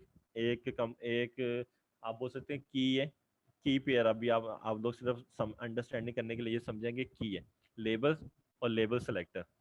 अगर मैं आपको यहाँ दिखाऊं, ये मैनिफेस्ट फाइल है। सही है। हम इसको मैनिफेस्ट फाइल ही बोलते हैं, कुबरनेटिव मैनिफेस्ट फाइल ही बोलते हैं। आप इसको ये याद रखिएगा, ये YAML फाइल होती है, हम इसको YAML फाइल में क्रिएट करते हैं। ये एग्जाम्पल के तौर पे ये सर्विस की YAML फाइल है, और ये रेप्लिका सेट RS के नाम से आ रहा है, रेप्लिका सेट की YAML फाइल है। ठीक है। मैंने एक एप्लीकेशन डिप्लॉय की, जो कि वो कैसे डिप्लॉय करूंगा, rs.yaml से, इससे मैंने डिप्लॉय कर दी। फिर मैंने उसी की एक सर्विस क्रिएट कर दी। अब इस सर्विस को कैसे बताऊं, कि इस कम्युनिकेट से बात करनी है, तो मैंने आपको बताया हम लोग क्या यूज करते हैं, लेबल। ये आपको मेरा माउस नजर आ रहा है, ये एक कीवर्ड है सिलेक्टर। सेलेक्टर के अंडर हम क्या डिफाइन करते हैं, की और वैल्यू। मैंने डिफाइन कर दिया ऐप, और इसकी वैल्यू है हेलो वर्ल्ड। आप यहाँ पे कुछ भी ले सकते हैं, आप ऐप की जगह ले सकते हो, आप लोग ऐप की जगह लिख सकते हो नेम, और इधर लिख सकते हो जमशेद, या उस्मान अगर क्रिएट करना चाहते हो, उस्मान अगर अपने नाम से लेबल सेलेक्ट करना चाहते हैं, ये XYZ आप कोई भी इनकन्वीनियंट, जो भी नाम आपको कन्वीनियंट है, तो ऑब्वियसली जो एप्लीकेशन से कन्वीनियंट नेम होते हैं हम लोग वो नाम रखते हैं। तो सर्विस के अंदर सेलेक्टर के अंदर जाके एक की, उसका नाम और उसकी वैल्यू, मैंने रखा ऐप, और हेलो वर्ल्ड उसकी वैल्यू रख दी। सेम यही चीज मुझे किस में डिफाइन करनी है, रेप्लिका सेट की YAML फाइल के अंदर डिफाइन करनी है। तो यहाँ पे मैं आऊँगा, ये हम लोग डिफाइन करते हैं टेम्पलेट, टेम्पलेट के अंदर होता है मेटा डेटा, मेटा डेटा के अंदर लेबल्स का होता है, लेबल के अंदर आपने डिफाइन किया ऐप और हेलो वर्ल्ड। इससे पता लगेगा कि अब जब भी पॉड क्रिएट होगा, अच्छा जब भी हम पॉड क्रिएट करते हैं उसका भी एक लेबल होता है, तो वो ये लेबल डिफाइन कर दिया हमने हेलो वर्ल्ड। अब ये सर्विस ढूंढेगी जिस जिस पोर्ट के पास हेलो वर्ल्ड है, ये उससे कम्युनिकेट करेगा और आपकी सर्विस एक्सपोज कर देगा। कुबरनेटिस में कोई भी सर्विस डिप्लॉयमेंट करते हैं उसको एक्सपोज करना होता है। वो एक्सपोज हम कैसे करते हैं, सर्विस के थ्रू एक्सपोज करते हैं। और सर्विस कम्युनिकेट, सर्विस खुद कुछ भी नहीं है, सर्विस एप्लीकेशन तो मेरी पोर्ट के ऊपर रन होती है, उस पोर्ट की और सर्विस की कम्युनिकेशन हम करते हैं लेबल सेलेक्टर से, लेबल और लेबल सेलेक्टर से। यहाँ तक बात अच्छा। अब इसके बाद हम लोग चलते हैं, इसका आखिरी कंपोनेंट है जो मेन कंपोनेंट है डिप्लॉयमेंट। अभी तक हमने क्या क्या डिप्लॉयमेंट करना सीखा, कौन कौन से कंपोनेंट देखे, हमने पॉड देख लिया, रेप्लिका सेट देख लिया, ठीक है, उसके बाद हमने सर्विस देख लिया, तीनों की अपनी अपनी फंक्शनैलिटी है, ठीक है। अब चौथी फंक्शनैलिटी है डिप्लॉयमेंट। डिप्लॉयमेंट बहुत ही इंपॉर्टेंट है, डिप्लॉय क्योंकि जितनी भी अभी हम जिस क्लाइंट के लिए काम करते हैं, कुबरनेटिस पे काम कर रहे हैं, तो हम लोग जो कुबरनेटिस में जो एप्लीकेशन हम डिप्लॉय करते हैं वो थ्रू डिप्लॉयमेंट ही करते हैं, सही है। तो डिप्लॉयमेंट का ये फ़ायदा है, डिप्लॉयमेंट मैनेज करता है रेप्लिका सेट को और रेप्लिका सेट मैनेज करता है पॉड को। इसका हम कहाँ से चले थे, हम पॉड से चले थे। हमने पहले देखा पॉड कैसे डिप्लॉय करते हैं, फिर हमने देखा पॉड तो हम डायरेक्टली पॉड नहीं डिप्लॉय कर सकते क्योंकि वो डिलीट हो जाएगा, तो उसकी मुझे हाई अवेलेबिलिटी नहीं मिलेगी। सिंगल पॉड डिप्लॉय करूँगा तो उसकी हाई अवेलेबिलिटी नहीं मिलेगी। फिर हमने देखा ओके पॉड को हम कैसे डिप्लॉय करें, रेप्लिका सेट। रेप्लिका सेट से हमें क्या मिला, दो चीज़ें मिली, हाई अवेलेबिलिटी और सेल्फ हीलिंग। सेल्फ हीलिंग का ये मतलब होता है कि अगर कोई पॉड ऑटोमेटिकली किसी वजह से डिलीट हो जाए तो कुबरनेटिस उसको ऑटोमेटिकली दोबारा से क्रिएट करते हैं, उसको बोलते हैं सेल्फ हीलिंग। फिर अब हम देख रहे हैं डिप्लॉयमेंट। अब हम डिप्लॉयमेंट क्या करता है, डिप्लॉयमेंट मैनेज करता है रेप्लिका सेट को, रेप्लिका सेट करेगा पॉड को डिप्लॉयमेंट। दूसरा बेनिफिट जो डिप्लॉयमेंट का, जिसकी वजह से हम डिप्लॉयमेंट यूज़ करते हैं, वो होता है रोलिंग अपडेट और सीमलेस रोल बैक। क्योंकि अगर आप रेप्लिका सेट डिफाइन करेंगे, इसका एक डिसएडवांटेज कह सकते हैं आप लोग, ये कह लें कि यार अगर मैं सिर्फ डिप्लॉयमेंट यूज़ नहीं कर रहा, मैं सिर्फ रेप्लिका सेट यूज़ कर रहा हूँ, तो उससे क्या होगा। फॉर एग्जांपल आपके यूज़र है, डेवलपर है, उसने एक एप्लीकेशन क्रिएट की, आपने उसका इमेज बनाया, उसको रन कर दिया। ऑब्वियसली अब उसके अंदर कुछ चेंजेस आएंगी, हर एप्लीकेशन चेंज होती रहती है। अब एक नया फीचर आप लोगों ने ऐड किया, आपको अब वो ऐड करना है अपनी एप्लीकेशन में, वो नई डिप्लॉयमेंट करनी है। अगर आपने रेप्लिका सेट डिप्लॉय किया हुआ है, सही है, रेप्लिका सेट डिप्लॉय किया हुआ है, अब नया फीचर डिप्लॉय करने जाएंगे तो क्या होगा, पुराना वाला डिलीट करना पड़ेगा, ये क्रिएट करना पड़ेगा। उससे क्या होगा, जब पुराना वाला डिलीट करेंगे, नया वाला क्रिएट करेंगे, उतनी टाइम में जितनी जितनी टाइम में आपको डिलीट करने और क्रिएट करने में टाइम लगेगा, उतनी देर डाउन टाइम आ जाएगा, रेप्लिका सेट में डाउन टाइम आ जाएगा। फिर इसलिए कुबरनेटिस ने एक नया कंपोनेंट निकाला जिसका नाम है डिप्लॉयमेंट। डिप्लॉयमेंट का मतलब होता है rolling update seamless rollback. Rolling update का ये मकसद होता है कि फॉर एग्जांपल आपने एक फीचर, मेरी एक एप्लीकेशन है चल रही है, उसके अंदर बिल्कुल कोई इशू नहीं है, अब उसके अंदर एक नया फीचर ऐड कर दिया, हमारे डेवलपर्स ने नया फीचर ऐड कर दिया, अब मुझे एक नया उस नए फीचर को डिप्लॉय करना विदाउट डाउन टाइम। तो मैं क्या डिप्लॉयमेंट करूँगा, तो कुबरनेटिस क्या बोलता है कि भाई आप लोग क्या डिप्लॉय करो, आप डिप्लॉयमेंट रन करो, ठीक है। डिप्लॉयमेंट से क्या होता है, डिप्लॉयमेंट यूज़ करता है रेप्लिका सेट। ये एक एग्जांपल है।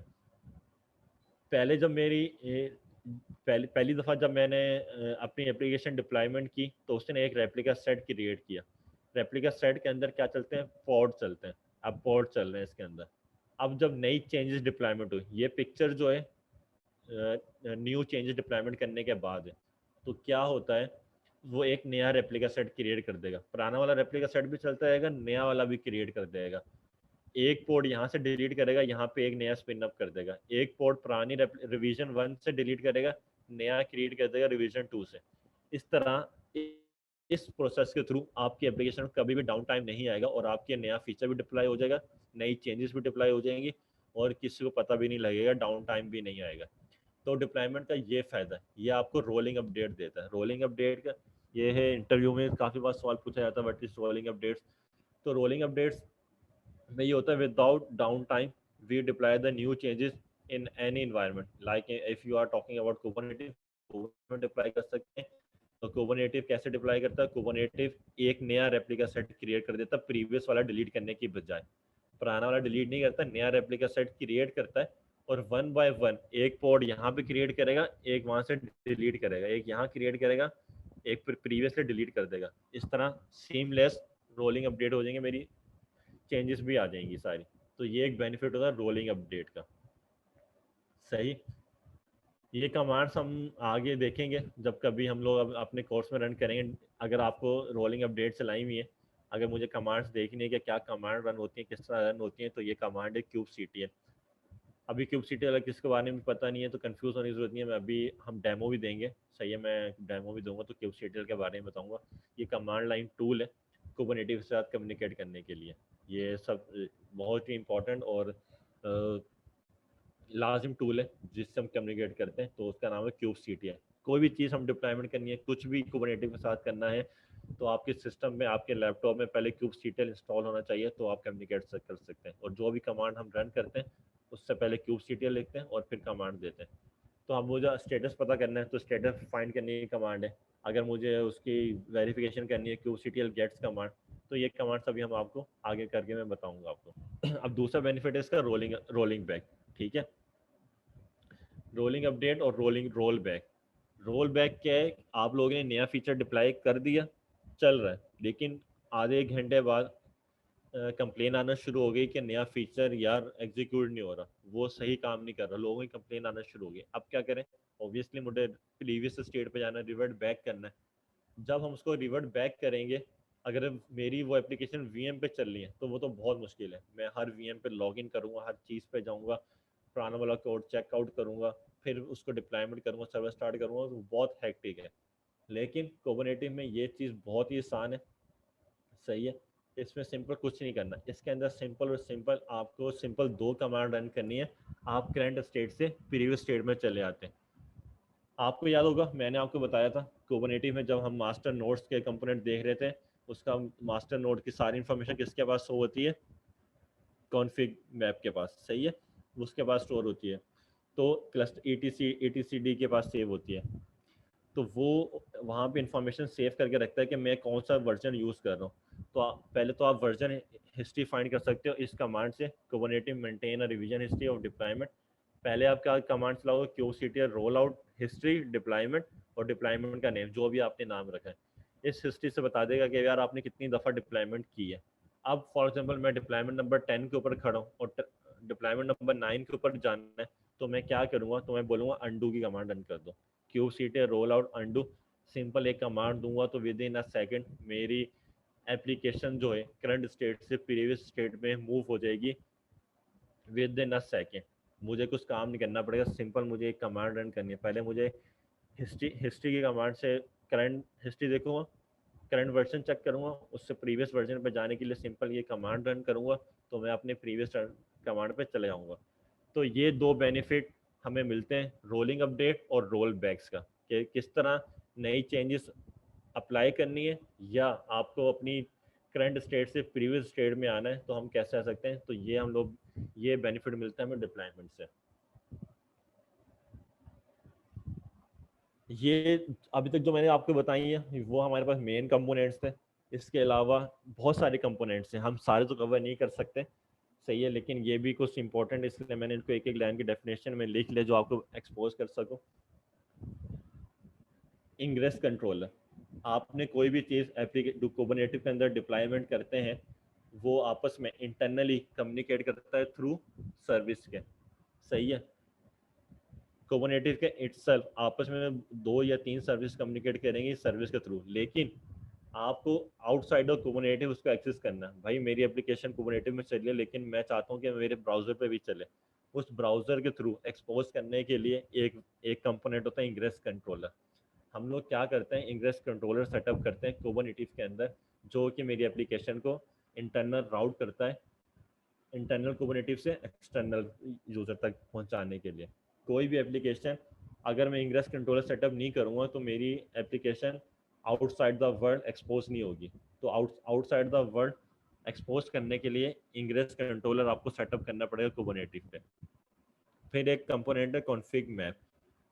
कॉन्फ़िग मैप हम इसलिए यूज़ करते हैं जहाँ पे आपका डेटा, जहाँ पे आपके डेटाबेसेस आ जाएं, या जहाँ पे एप्लीकेशन में कुछ चेंज करनी है। अब आपकी एप्लीकेशन में क्या है, कुछ वैल्यू चेंज करनी है, मुझे डेटाबेस का नाम चेंज करना है या मुझे डेटाबेस का यूज़र नेम चेंज करना है, तो हम लोग क्या करते हैं, कॉन्फ़िग यूज़ करते हैं। कॉन्फ़िग मैप क्या करता है, config map external configuration for your application. कुछ एप्लीकेशन के कंपोनेंट ऐसे होते हैं जिनको बार बार चेंज करना होता है, तो वो हम किसके थ्रू चेंज करते हैं, कॉन्फ़िग मैप के थ्रू चेंज करते हैं। एक नया कंपोनेंट है सीक्रेट। सीक्रेट क्या है कि अगर आपने डेटाबेस को डिप्लॉय करने जा रहे हैं तो डेटाबेस में सबसे इंपॉर्टेंट क्या होता है, पासवर्ड। तो भाई जो मैनिफेस्ट फाइल मैंने आपको ऊपर दिखाई है, हम वो मैनिफेस्ट फाइल के अंदर तो सेव नहीं कर सकते ना। ये मैनिफेस्ट फाइल है, सही है। मैनिफेस्ट फाइल के अंदर जब आप डेटाबेस का डिप्लॉयमेंट करेंगे तो यहाँ पे क्या होता है, उसका एक अलग से आता है यूजर नेम पासवर्ड। डेटाबेस जब डिप्लॉयमेंट करने हैं तो ऑब्वियसली मैं पासवर्ड तो सबके सामने एक्सपोज नहीं करूँगा, तो पासवर्ड को सेफ रखने के लिए हम लोग क्या यूज़ करते हैं, सीक्रेट। वो बेस 64 इनकोडेड होता है, उसका कीवर्ड हम लोग यूज़ करते हैं सीक्रेट में। बस आप अभी के लिए इतना याद रखें, सीक्रेट्स के अंदर हम लोग क्या करते हैं कि डेटाबेस का यूज़र नेम, डेटा नेम का पासवर्ड, कोई भी इंफॉर्मेशन जो क्रिटिकल होती है वो सेव करते हैं सीक्रेट्स के अंदर। फिर एक कंपोनेंट का नाम है स्टेटफुल सेट। स्टेटफुल सेट हम लोग यूज़ करते हैं उन एप्लीकेशंस के लिए जो कि स्टेटफुल है या जो डेटाबेसेस हैं। ठीक है, अभी आपको ज़्यादा कंफ्यूज होने की जरूरत नहीं है, बस एक एक वर्ड की डेफिनेशन याद रख लें, काफ़ी रहेगा। स्टेटफुल सेट हम लोग डिप्लॉयमेंट के लिए यूज़ करते हैं, जहाँ अगर ज़्यादातर यूज़ करते हैं डेटाबेस की डिप्लॉयमेंट के लिए। फिर हम यूज़ करते हैं वॉल्यूम्स। वॉल्यूम्स क्या होता है, परसिस्टेंट वॉल्यूम। अगर आप लोगों ने वर्ड सुना हो परसिस्टेंट वॉल्यूम, कोई डॉकर पे काम कर रहा हो, उसमें यूज़ होता है वॉल्यूम। वॉल्यूम क्या होता है, मैंने अभी आपको बताया कि पॉड क्या होता है। पॉड, कभी कोई पॉड कंटिन्यूसली रन नहीं होता, सही है। कोई भी इशू आ गया, मेरा पॉड डिलीट हो गया, अगर मेरा पॉड डिलीट हो गया तो मेरा उसके अंदर जो भी डेटा होता है, इसलिए हम लोग क्या करते हैं, पॉड के अंदर कोई भी डेटा सेव करके नहीं रखते हैं, क्योंकि मेरा पॉड डिलीट हो गया तो क्या होगा, मेरा डेटा भी डिलीट हो गया। अब नया पॉड क्रिएट होगा तो नई वो डेटा कभी भी नहीं आएगा। उस डेटा को लाने के लिए कुबरनेटिस में एक चीज़ है वॉल्यूम, जिसको परसिस्टेंट वॉल्यूम भी बोलते हैं। तो हम लोग क्या करते हैं, एक परसिस्टेंट वॉल्यूम अटैच कर देते हैं अपने पॉड के साथ। उसका बेनिफिट क्या होता है, मेरा पॉड डिलीट भी हो जाए, मेरा पॉड डिलीट हुआ, नया क्रिएट जब होगा वो उसी वॉल्यूम को यूज़ करेगा, परसिस्टेंट वॉल्यूम को जो मैंने उसको बताया, तो मेरा डेटाबेस वहीं से वापस आ जाएगा, तो मेरा कोई भी डेटा लॉस नहीं होगा। वॉल्यूम्स हम हमेशा यूज़ करते हैं, आप लोग इंटरव्यू के लिए भी या किस चीज़ के लिए याद रख सकते हैं कि हमेशा वॉल्यूम और स्टेटफुल सेट सिर्फ डेटाबेस के साथ लगते हैं। एप्लीकेशन के साथ हम लोग वॉल्यूम्स नहीं लगाते, क्योंकि मुझे कोई चीज़ सेव नहीं करनी होती। हम अपनी एप्लीकेशन को इस तरह डिज़ाइन करते हैं कि मुझे कोई चीज़ सेव ही नहीं करनी, तो सिर्फ डेटाबेस की इंफॉर्मेशन, डेटाबेस में तो हर चीज़ सेव कहाँ होती है, डेटाबेस के अंदर सेव होती है, एप्लीकेशन इटसेल्फ कुछ नहीं होती। फ्रंट एंड होता है, फ्रंट एंड के पास बैक एंड होता है, बैक एंड के बाद डेटाबेस होता है। इन्फॉर्मेशन सारी की सारी कहाँ पे सेव हो रही होती है, डेटाबेस के अंदर सेव हो रही होती है। आम यूज़र को लगता है कि सारी इन्फॉर्मेशन एप्लीकेशन में कुछ भी सेव नहीं होता।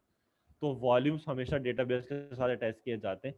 तो वॉल्यूम्स का कॉन्सेप्ट ये याद रखिएगा, परसिस्टेंट वॉल्यूम इसलिए अटैच किए जाते हैं डेटाबेस के साथ कि अगर मेरा पॉड डिलीट भी हो जाए तो जब वो नया क्रिएट हो तो मेरा डेटाबेस हमेशा उसी स्टेट में रहे जहाँ पर है।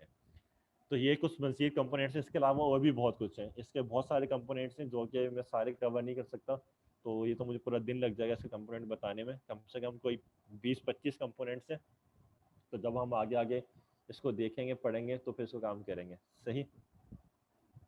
हम कह रहे हैं डेमो की तरफ। डेमो पे जाने के लिए फिर सबसे पहले मैं आपको एक्सप्लेन कर दूं कि हम लोग क्योंकि क्लस्टर सेटअप करना है, क्लस्टर सेटअप अगर करना है वो थोड़ा सा ट्रिकी पार्ट है।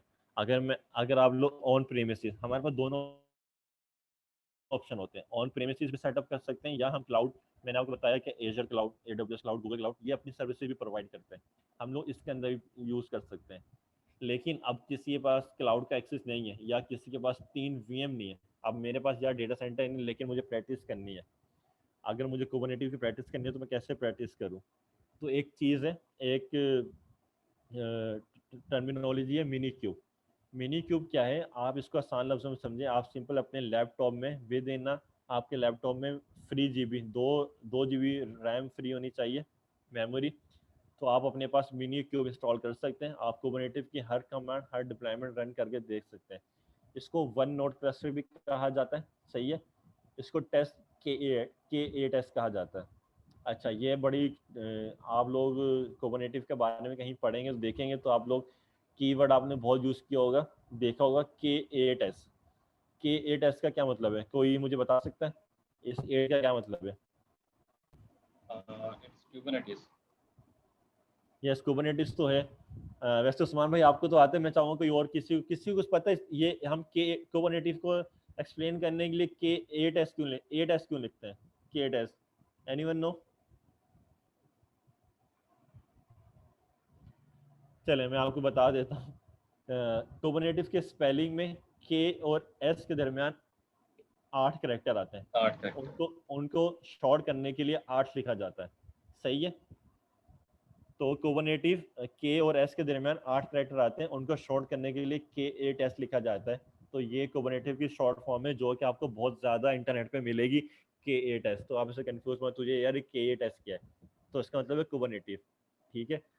तो मिनी क्यूब को हम लोग टेस्ट लोकल मशीन पर क्रिएट कर सकते हैं, वन नोड क्लस्टर सेटअप कर सकते हैं। इसमें क्या होता है कि मास्टर नोड और worker node, sorry, worker nodes जो हैं वो सिंगल नोड पे क्रिएट कर सकते हैं। इसमें आपकी मर्जी है, आप लोग वर्चुअल बॉक्स इंस्टॉल करें या डॉकर इंस्टॉल करें, उस डॉकर के ऊपर ये इंस्टॉल होता है, ठीक है। तो आपको आपसे पूछे व्हाट इज मिनी क्यूब क्या है, कि वन नोड क्लस्टर कह सकते हैं, लोकल मशीन पे सेटअप होता है जिसमें मास्टर और वर्कर नोड एक ही सिंगल नोड पे सेटअप होती हैं। चलो हम एक काम करते हैं, हम लोग इसको सेटअप करने का, अब मैं आप लोगों को इंस्टॉल करने का सेटअप करते हैं, इंस्टॉलिंग मिनी क्यूब। अच्छा, आप लोगों को ये स्लाइड तैयब से मिल जाएगी, ठीक है। तो उसके अंदर मैंने सारे स्टेप पहले से डिफाइन करके लिख लिए अपनी फाइल में। तो ये मेरे पास ना फॉर एग्जांपल AWS की एक VM है, मैंने छोटी सी AWS की VM बनाई है। आप लोग अपने लैपटॉप पे भी इंस्टॉल कर सकते हो। मैं अपने लैपटॉप पे सेटअप नहीं कर रहा क्योंकि उस छोटे से लैपटॉप पे मेरे पास अपने बहुत सारी चीज़ें सेटअप हुई हुई हैं। तो आप लोगों को डेमो देने के लिए मैं सिर्फ AWS की VM यूज़ करूँगा, और ये सारी कमांड्स मैंने यहाँ कॉपी पेस्ट करके रखी हुई है अपने पास, ठीक है। तो सबसे पहले हम लोग क्या करेंगे, हमें कुछ भी नहीं करना, हम लोग सिंपल वन बाय वन ये कमांड हमें कॉपी पेस्ट करनी है और बस यहाँ पेस्ट करनी है, ठीक है। तो सबसे पहले हम लोग मिनी क्यूब इंस्टॉल करते हैं इसके ऊपर। Okay, that's good.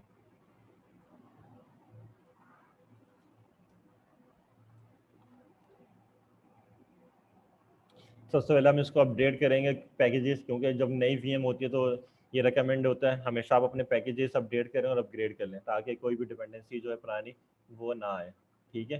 तो ये बेस्ट प्रैक्टिस है हमेशा आप लोगों के लिए। तो मैं सिंपल बस जस्ट कुछ भी नहीं करूँगा, अपने कंपोनेंट अपडेट किए, अपग्रेड कर लिए, ठीक है। बाय डिफ़ॉल्ट अगर कल नहीं है, कल तो बाय डिफ़ॉल्ट होता है, तो फिर उसके बाद हमें कुछ ये इंस्टॉल करनी है। अच्छा, अगर आप लोकल लैपटॉप पे इंस्टॉल कर रहे हो तो आप लोग वर्चुअल बॉक्स इंस्टॉल कर सकते हो या डॉकर इंस्टॉल कर सकते हो, क्योंकि मिनी क्यूब को रन करने के लिए या तो वर्चुअल बॉक्स आपके पास इंस्टॉल हो या डॉकर इंस्टॉल हो।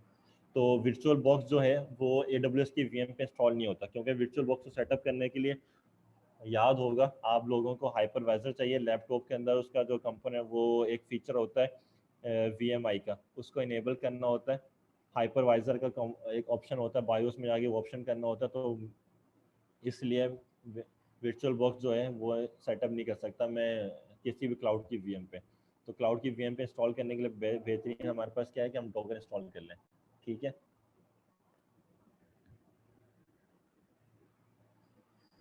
इसमें बहुत सारे जो अपग्रेड हो रहे हैं, ओके,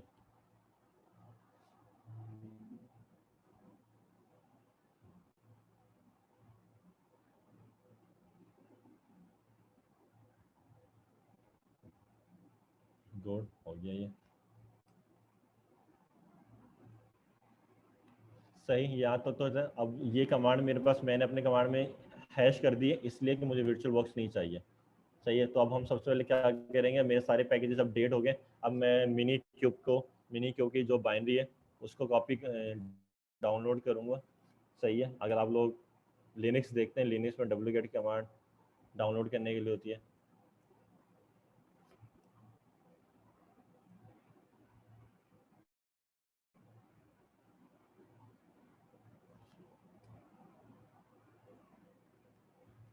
ये मेरा मिनी क्यूब इंस्टॉल सेटअप हो गया, इंस्टॉल नहीं हुआ। मिनी क्यूब का वर्जन नज़र आ रहा है आप लोगों को? मिनी क्यूब का वर्जन हाँ जी मिनी जी क्यूब का जी जी वर्जन आप बिल्कुल लोगों आ को नज़र आ रहा रहा है। जी जी हो रहा है? है ओके, शुरू। अच्छा देखें, मेरा मेरा मिनी क्यूब तो हो गया। मिनी, अब भले मिनी क्यूब हो, कुबरनेटिव हो, तो बगैर क्यूब सीटेल के मैं कुछ भी नहीं कर सकता। अब मैं फॉर एग्जाम्पल आपके पास कुबरनेटिव तो है, लेकिन अब कमांड लाइन टूल, हर एक चीज़ का कमांड लाइन टूल होता है। जैसे डॉकर की कमांड लाइन टूल है, वीएम की कमांड लाइन टूल है, पावर शेल है। सही है, विंडोज़ की command line tool command line है, लिनक्स की कमांड लाइन टूल टर्मिनल है। इस तरह कुबरनेटिव की command line tool cube CTL है। वो कंपोनेंट जब तक इंस्टॉल नहीं होगा मेरे पास, मैं कुछ भी नहीं कर सकूंगा। सही है, तो हमें क्या करना है, सबसे पहले मिनी क्यूब करने के बाद क्यूब सीटीएल भी इंस्टॉल करना है। तो अब मैं क्या करूंगा, क्यूब सीटीएल अपने पास इंस्टॉल करूंगा।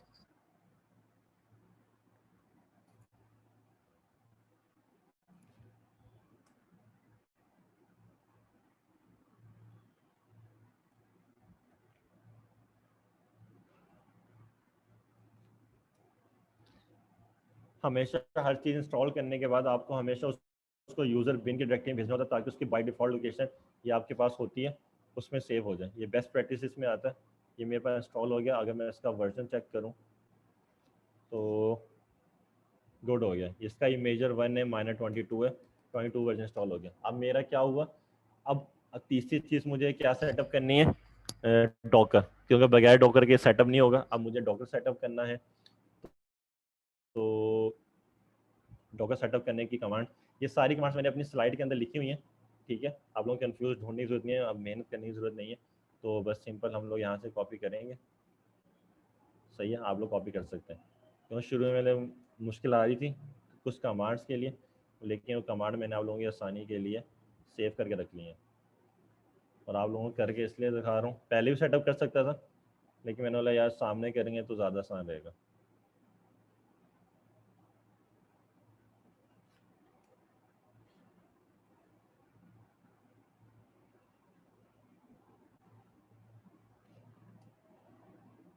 ताकि सारी कमांड्स आपको भी याद हों कि हाँ यार चलती हैं। मुझे मुश्किल से 2 या 3 मिनट लगेंगे।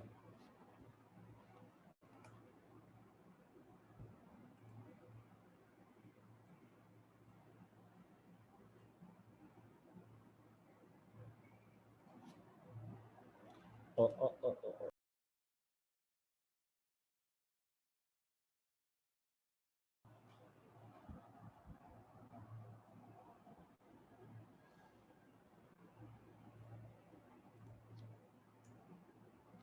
सही है, मेरा डॉकर अप एंड रनिंग है। लेकिन डॉकर को इंस्टॉल करने के बाद हमेशा आपको क्या करना होता है, डॉकर को उसका यूज़र डॉकर में डालना होता है, ताकि कोई भी कमांड सूडो करके ना चले। सही,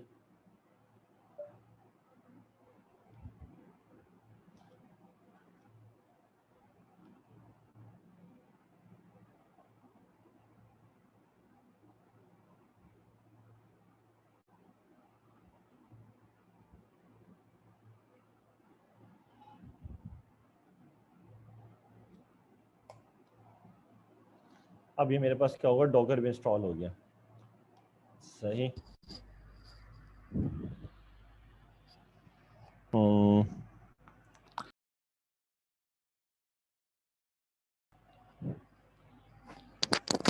अब हमारे पास जो कमांड है उसको स्टार्ट करने की, वो है मिनी क्यूब स्टार्ट।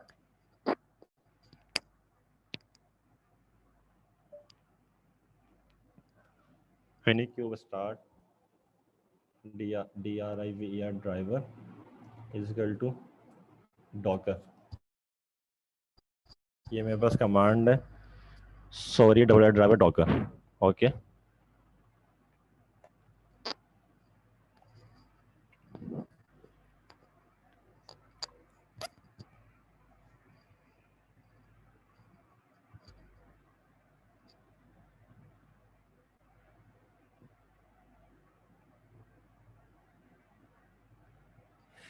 ये कमांड है, क्योंकि मैंने ड्राइवर बताया कि डॉकर ड्राइवर आप लोगों को यूज करते हुए इसको जो मेरा मिनी क्यूब है उसको इसके ऊपर स्टार्टअप करें। अगर आपके पास किसी का वर्चुअल ड्राइवर है या वर्चुअल बॉक्स है तो आप लोगों की कमांड में क्या आ जाएगा, minikube start double dash driver equal to VirtualBox. ये कमांड ही मैंने अपने ये स्लाइड में डिफाइन की हुई है, तो आप कर लेगा। अच्छा, मेरे पास मेमोरी सिंपल 2 GB की है, 2 GB से ज़्यादा है, वो आपको बता रहा है कि क्रिएटिंग डॉकर कंटेनर 2 CPU और 3 GB मेमोरी। तो मेमोरी फ्री मेरे पास कितनी है, 22 MB मेमोरी फ्री है। वो देख रहा है कि अगर कम होती इससे तो वो थोड़ा बहुत वार्निंग दे देता है, एरर तो नहीं देता, चला देता है, लेकिन वो वार्निंग देता है कि यार थोड़ा स्लो हो जाएगा। तो इसलिए मिनिमम जो है 2 GB रिकमेंडेड है कि आपके पास फ्री हो। प्रिपेयर कर रहा है खुद ब खुद, या हर चीज़ ऑटोमेट कर रहा है, कुबरनेटिव कर रहा है। कुबरनेटिव का वर्जन 21.2 यूज़ कर रहा है वो, ठीक है। डॉकर का वर्जन यूज़ कर रहा है, अपने सर्टिफिकेट सेटअप कर रहा है।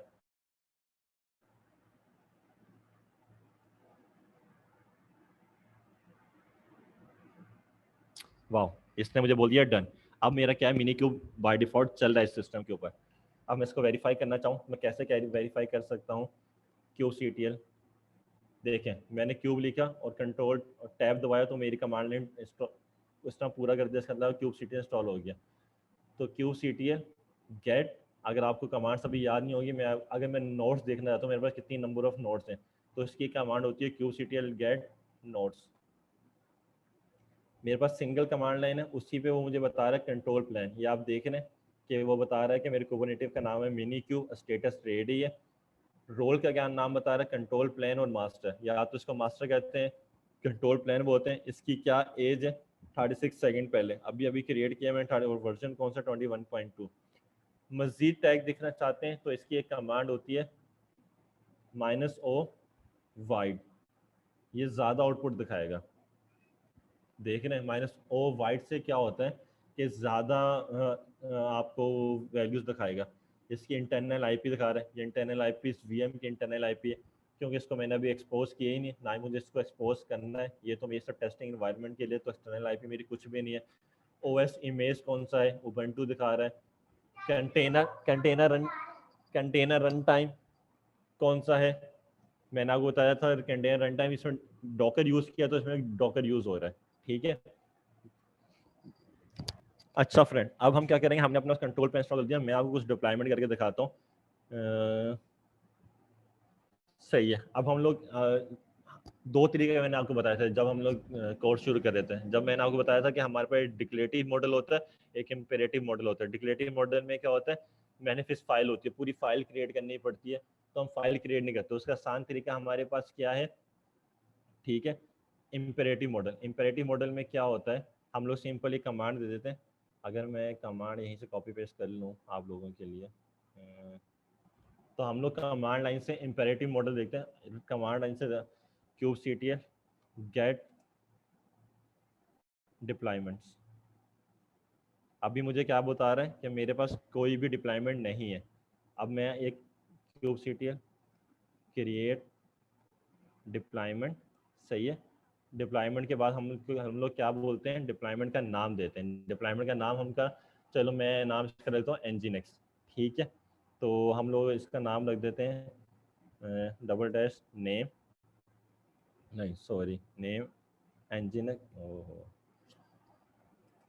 Nginx से ये QCTL क्रिएट डिप्लॉयमेंट, डिप्लॉयमेंट का नाम आता है हमेशा Nginx। इमेज कौन सा यूज़ करना है, मैंने इसको बोला है भाई तुम Nginx का ही इमेज यूज़ करो। Double dash dry run.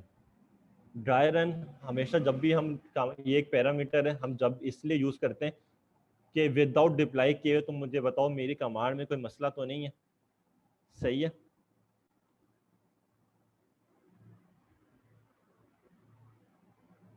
ठीक है, ये बोल दिया कि ड्राई रन जो है वो हो रही है, डेप्रिकेट हो रही है, लेकिन deployment app Nginx created. Actual में इसने कोई डिप्लॉयमेंट क्रिएट नहीं की। ड्राई रन सिर्फ ये करके बताता है कि मेरी कमांड में कोई मसला है या कोई मसला नहीं। तो अब मैं क्या करूँ, मैं ड्राई रन का पैरामीटर हटा दूंगा, मैं इसको एक्चुअल बोलूँगा कि तुम इसको क्रिएट कर दो। QCTL क्रिएट डिप्लॉयमेंट, डिप्लॉयमेंट का नाम Nginx। इमेज, डॉकर इमेज कौन सा यूज़ करना, मैंने अभी रन टाइम के लिए बोल रहा हूँ कि तुम डॉकर हब, क्योंकि हम लोग कोई भी इमेज वर्किंग एनवायरनमेंट में, क्योंकि हम लोग डॉकर हब से कुछ भी नहीं उठाते हैं, हम अपनी सिक्योरिटी पर्पस के लिए अपनी प्राइवेट रिपोजिटरी यूज़ करते हैं, सही है। तो प्राइवेट रिपोजिटरी का यूज़र नेम पासवर्ड यहाँ प्रोवाइड करते हैं तो चलता है। लेकिन अब इस तरह डेमो पर्पस है, तो मैं जो पब्लिकली एक्सपोज डॉकर इमेजेस हैं उनको यूज़ करते हुए यूज़ कर रहा हूँ। तो मैंने बोला भाई क्रिएट कर दो। उसने मुझे क्या बोला, डिप्लॉयमेंट ऐप nginx क्रिएटेड। अब मैं एक कमांड हो kubectl get, जब भी आपको कोई डिप्लॉयमेंट या कोई चीज़ वेरिफिकेशन करनी है तो गेट की कमांड यूज होती है, kubectl get डिप्लॉयमेंट्स। मैं बोलता हूँ भाई तुम डिप्लॉयमेंट्स लेके आओ। उसने बोला कि भाई देखें, उसने इसका आउटपुट दे दिया डिप्लॉयमेंट nginx। पहले मैंने आपको रन करके दिखाया था यहाँ पे, जहाँ पे मेरा माउस है तो बोल रहा है no resources found in the default namespace. अब क्या बोल रहा है भाई, डिप्लॉयमेंट मिल गई उसको, किस नाम से, nginx के नाम से एक डिप्लॉयमेंट मिल गई है, ready 1 by 1, up to date एक है, अवेलेबल 1 है, उसकी एज कितनी है 17। इसका मतलब है रेडी का मतलब है कि कितने पॉड रेडी हैं। अब इसका मतलब है कि nginx का एक पॉड भी रन हो गया होगा। अगर मैं आपको कमांड चेंज करके दिखाऊँ, kubectl get pods, ये देखें kubectl get pods आ गया। तो इसका जब भी डिप्लॉयमेंट रन होगी तो वो क्या करेगा, पॉड को डिप्लॉय करेगा। अगर मैं kubectl get rs short form है रेप्लिका सेट, मैंने आपको बताया था, देखें मैंने तो ना पॉड डिप्लाई किया, ना मैंने क्या किया, ना ही मैंने रेप्लिका सेट डिप्लाई किया। मैंने तो सिंपल क्या क्रिएट किया था, आपके सामने डिप्लॉयमेंट क्रिएट की थी। तो ऑटोमेटिकली जब भी आप डिप्लॉयमेंट क्रिएट करते हो, डिप्लॉयमेंट सेटअप करता है रेप्लिका सेट को, और रेप्लिका सेट क्रिएट करता है पॉड के अंदर। तो पॉड भी खुद ब खुद आ गया और डिप्लॉयमेंट भी आ गई। अगर मैं आपको एक चीज़ कर दिखाता हूँ, kubectl get pods, अगर मैं इसको डिलीट कर दूं, अगर मुझे पॉड डिलीट करना, मुझे ये पॉड नहीं चाहिए, kubectl डिलीट पॉड कमांड होती है, kubectl डिलीट पॉड और पॉड का नेम, सही है।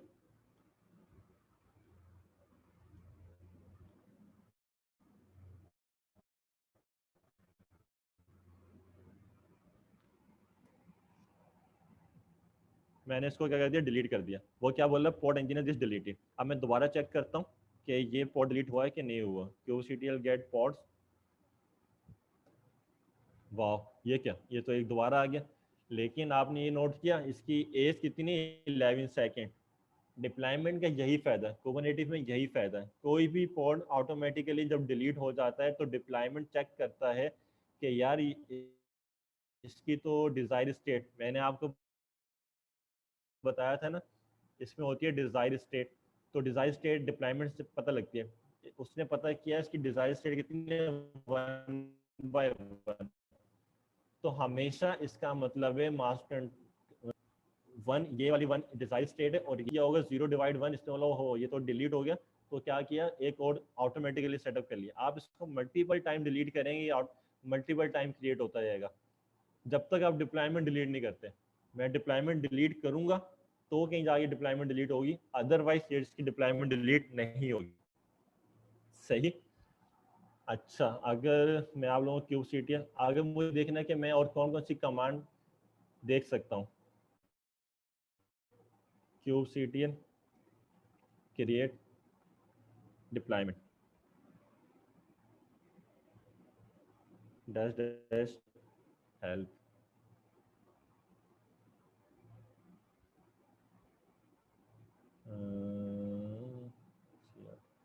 ओके। तो ये हमने, अच्छा अब अगर आपको मुझे इसके लॉग्स देखने, kubectl लॉग्स -f का पैरामीटर लगाते हैं ताकि कंटिन्यूस लॉग आ जाए मेरे पास। अब आपको लॉस करने की कमांड दिखा दूं मैं आपको। तो ये पोर्ट का नाम कॉपी किया हमने, kubectl logs -f। जब भी डीबग करना होता है, ठीक है, हमें क्या होता है, लॉग्स देखने होते हैं। ये देख रहे हैं, इसके लॉग्स आना शुरू हो गए। तो ये कमांड है kubectl logs -f nginx, ये लॉग्स आ गए। एक और कमांड है, जब भी हमें क्या करना होता है, जब भी डबल शूट करना होता है, तो हम एक तो लॉग्स की कमांड निकालते हैं, दूसरी डिस्क्राइब की कमांड देखते हैं, kubectl dscri डिस्क्राइब पॉड और सेम पॉड का नेम।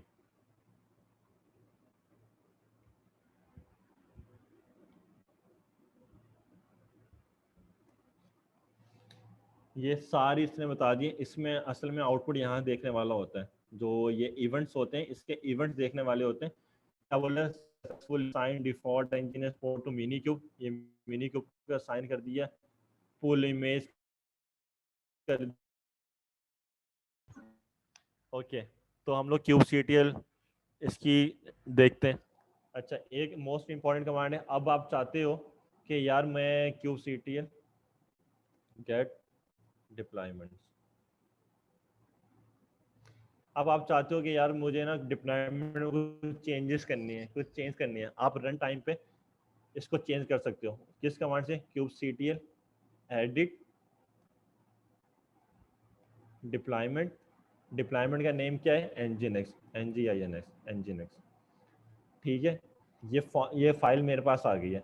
अब ये फाइल मेरे पास चेंज आ गई है, इसको मैं चेंज करना। हम लोग क्या करते हैं, आप लोगों की आसानी के लिए हम लोग इसका इमेज का वर्जन चेंज कर देते हैं।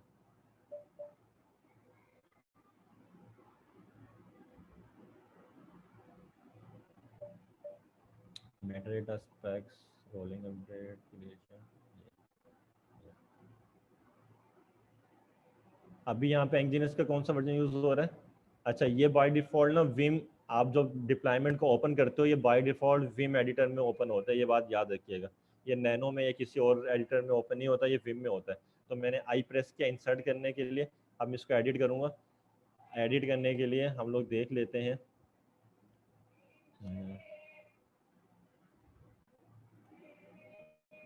सही है 1.16। अब मैं चाह रहा हूँ कि यार मुझे इसका वो चेंज करना है, nginx, सॉरी दोस्त, कॉलम, इसका टैग 1.16। मैंने क्या किया, इसका इमेज चेंज करने के लिए, ओहो नो चेंजेस, इसको दोबारा रन करते हैं।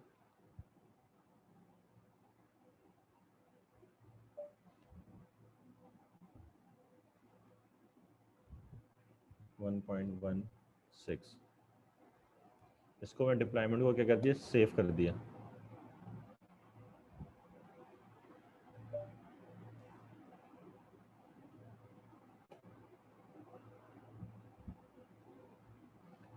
मेरा एडिटर सही चल नहीं रहा, मेरे पास रैम कम है। एक second, just a second, edit deployment nginx,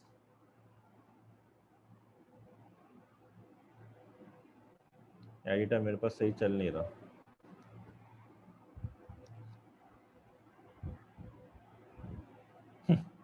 देख रहे हैं आप लोग, जैसे मैं उसको चेंज करने की कोशिश करता हूँ ना, वो मुझे नम लॉक का तो नहीं इशू, आप मुझे देख लो एक दफा। आप उसको दूसरे उससे प्रेस करके देख लो, उसकी लाइन उसको दोबारा इंडेंटेशन कर लेना, थोड़ा सा सी तक लेके जाना है आपको, बस जस्ट मेक श्योर कर सही लो। है। मेरे हाँ, सी तक ले आओ। 1.16, इसको इंटेंशन चेंज कर लेते हैं। वैसे आना नहीं चाहिए मेरे पास शायद, हाँ, सही है। यहाँ तक हमने क्या बिल्कुल। किया, nginx को चेंज कर दिया, इसके इमेज, अब लेटेस्ट इमेज यूज करना 1.16 वर्जन। जब भी इमेज के बाद कॉलन लगा होता है, इसका मतलब क्या होता है कि ये वाला टैग चाहिए। पहले मैं उसको बोल रहा था nginx, इसका मतलब है जब आप कोई टैग डिफाइन नहीं करते तो लेटेस्ट टैग लेकर आता है बाय डिफॉल्ट, ये बात याद रखिएगा। पहले हमेशा इमेज आता है, इमेज के बाद उसका टैग आता है। तो इमेज का नेम कॉलन, उसके बाद उसका टैग। अब मैंने बोला तुम लेटेस्ट वर्जन लेके नहीं आओ, तुम स्पेसिफिक 1.16 जो स्टेबल वर्जन है वो लेकर आओ, सही है, वो डिप्लॉय करो। तो मैं इस फाइल को सेव करता हूँ। वाह, डिप्लॉयमेंट अब सेव होगी। वो उसने आपके सामने क्या बोला, डिप्लॉयमेंट ऐप nginx अपडेटेड। अब ये क्या करेगा, ऑटोमेटिकली इसने मेरा पोर्ट अपडेट कर दिया होगा। अगर हम पोर्ट देखें अभी, kubectl गेट पोर्ट्स, ये देखें उसने मेरा पोर्ट चेंज कर दिया होगा 14 सेकेंड, ये अभी बना है 14 सेकेंड। इसको वेरीफाई करना है, अगर वेरीफाई करना है तो मैं कैसे वेरीफाई कर सकता हूँ, kubectl डिस्क्राइब की कमांड से भी, डिस्क्राइब पोर्ट और ये पोर्ट का नेम,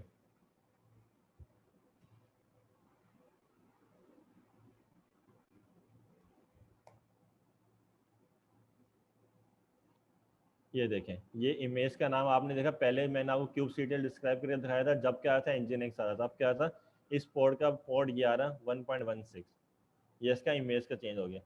तो ये हमारे पास बहुत सारी कमांड है जो हम लोग खेल सकते हैं। kubectl log की कमांड लॉग देखने के लिए होती है, गेट की कमांड चेक करने के लिए होती है।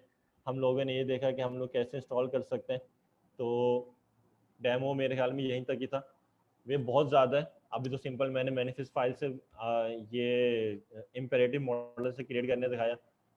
जब हम अपना कोर्स आउटलाइन शुरू करेंगे उस्मान भाई के साथ मिलके इंशाल्लाह बड़ी जल्दी शुरू करेंगे, तो फिर ऑब्वियसली जो वो प्रोडक्शन एनवायरनमेंट है या जो वर्किंग एनवायरनमेंट है उसके अंदर हम जो बेस्ट प्रैक्टिसेस हैं वो फॉलो करते हैं। बेस्ट प्रैक्टिसेस के हम मैनिफेस्ट फाइल क्रिएट करते हैं, क्योंकि हम कोई भी कमांड जो है वो रन टाइम पे नहीं बना सकते। हम लोग हमेशा एक मैनिफेस्ट फाइल क्रिएट करते हैं, उस फाइल के अंदर अपनी सारी इंफॉर्मेशन पुट करते हैं और वो गिटहब पे सेव रहती है। जब कोई चेंजेस करनी होती हैं वो चेंजेस करते हैं, फिर उसको दोबारा गिटहब के ऊपर रख देते हैं, फिर अपनी चेंजेस डिफाइन करते हैं। तो ये कुछ कमांड्स थी, सही है। ये कमांड्स मैंने यहाँ लिखी हुई है, kubectl log, describe, execute, edit deployment करनी है, क्रिएट डिप्लॉयमेंट करनी है आप लोगों को कोई चीज़, ठीक है।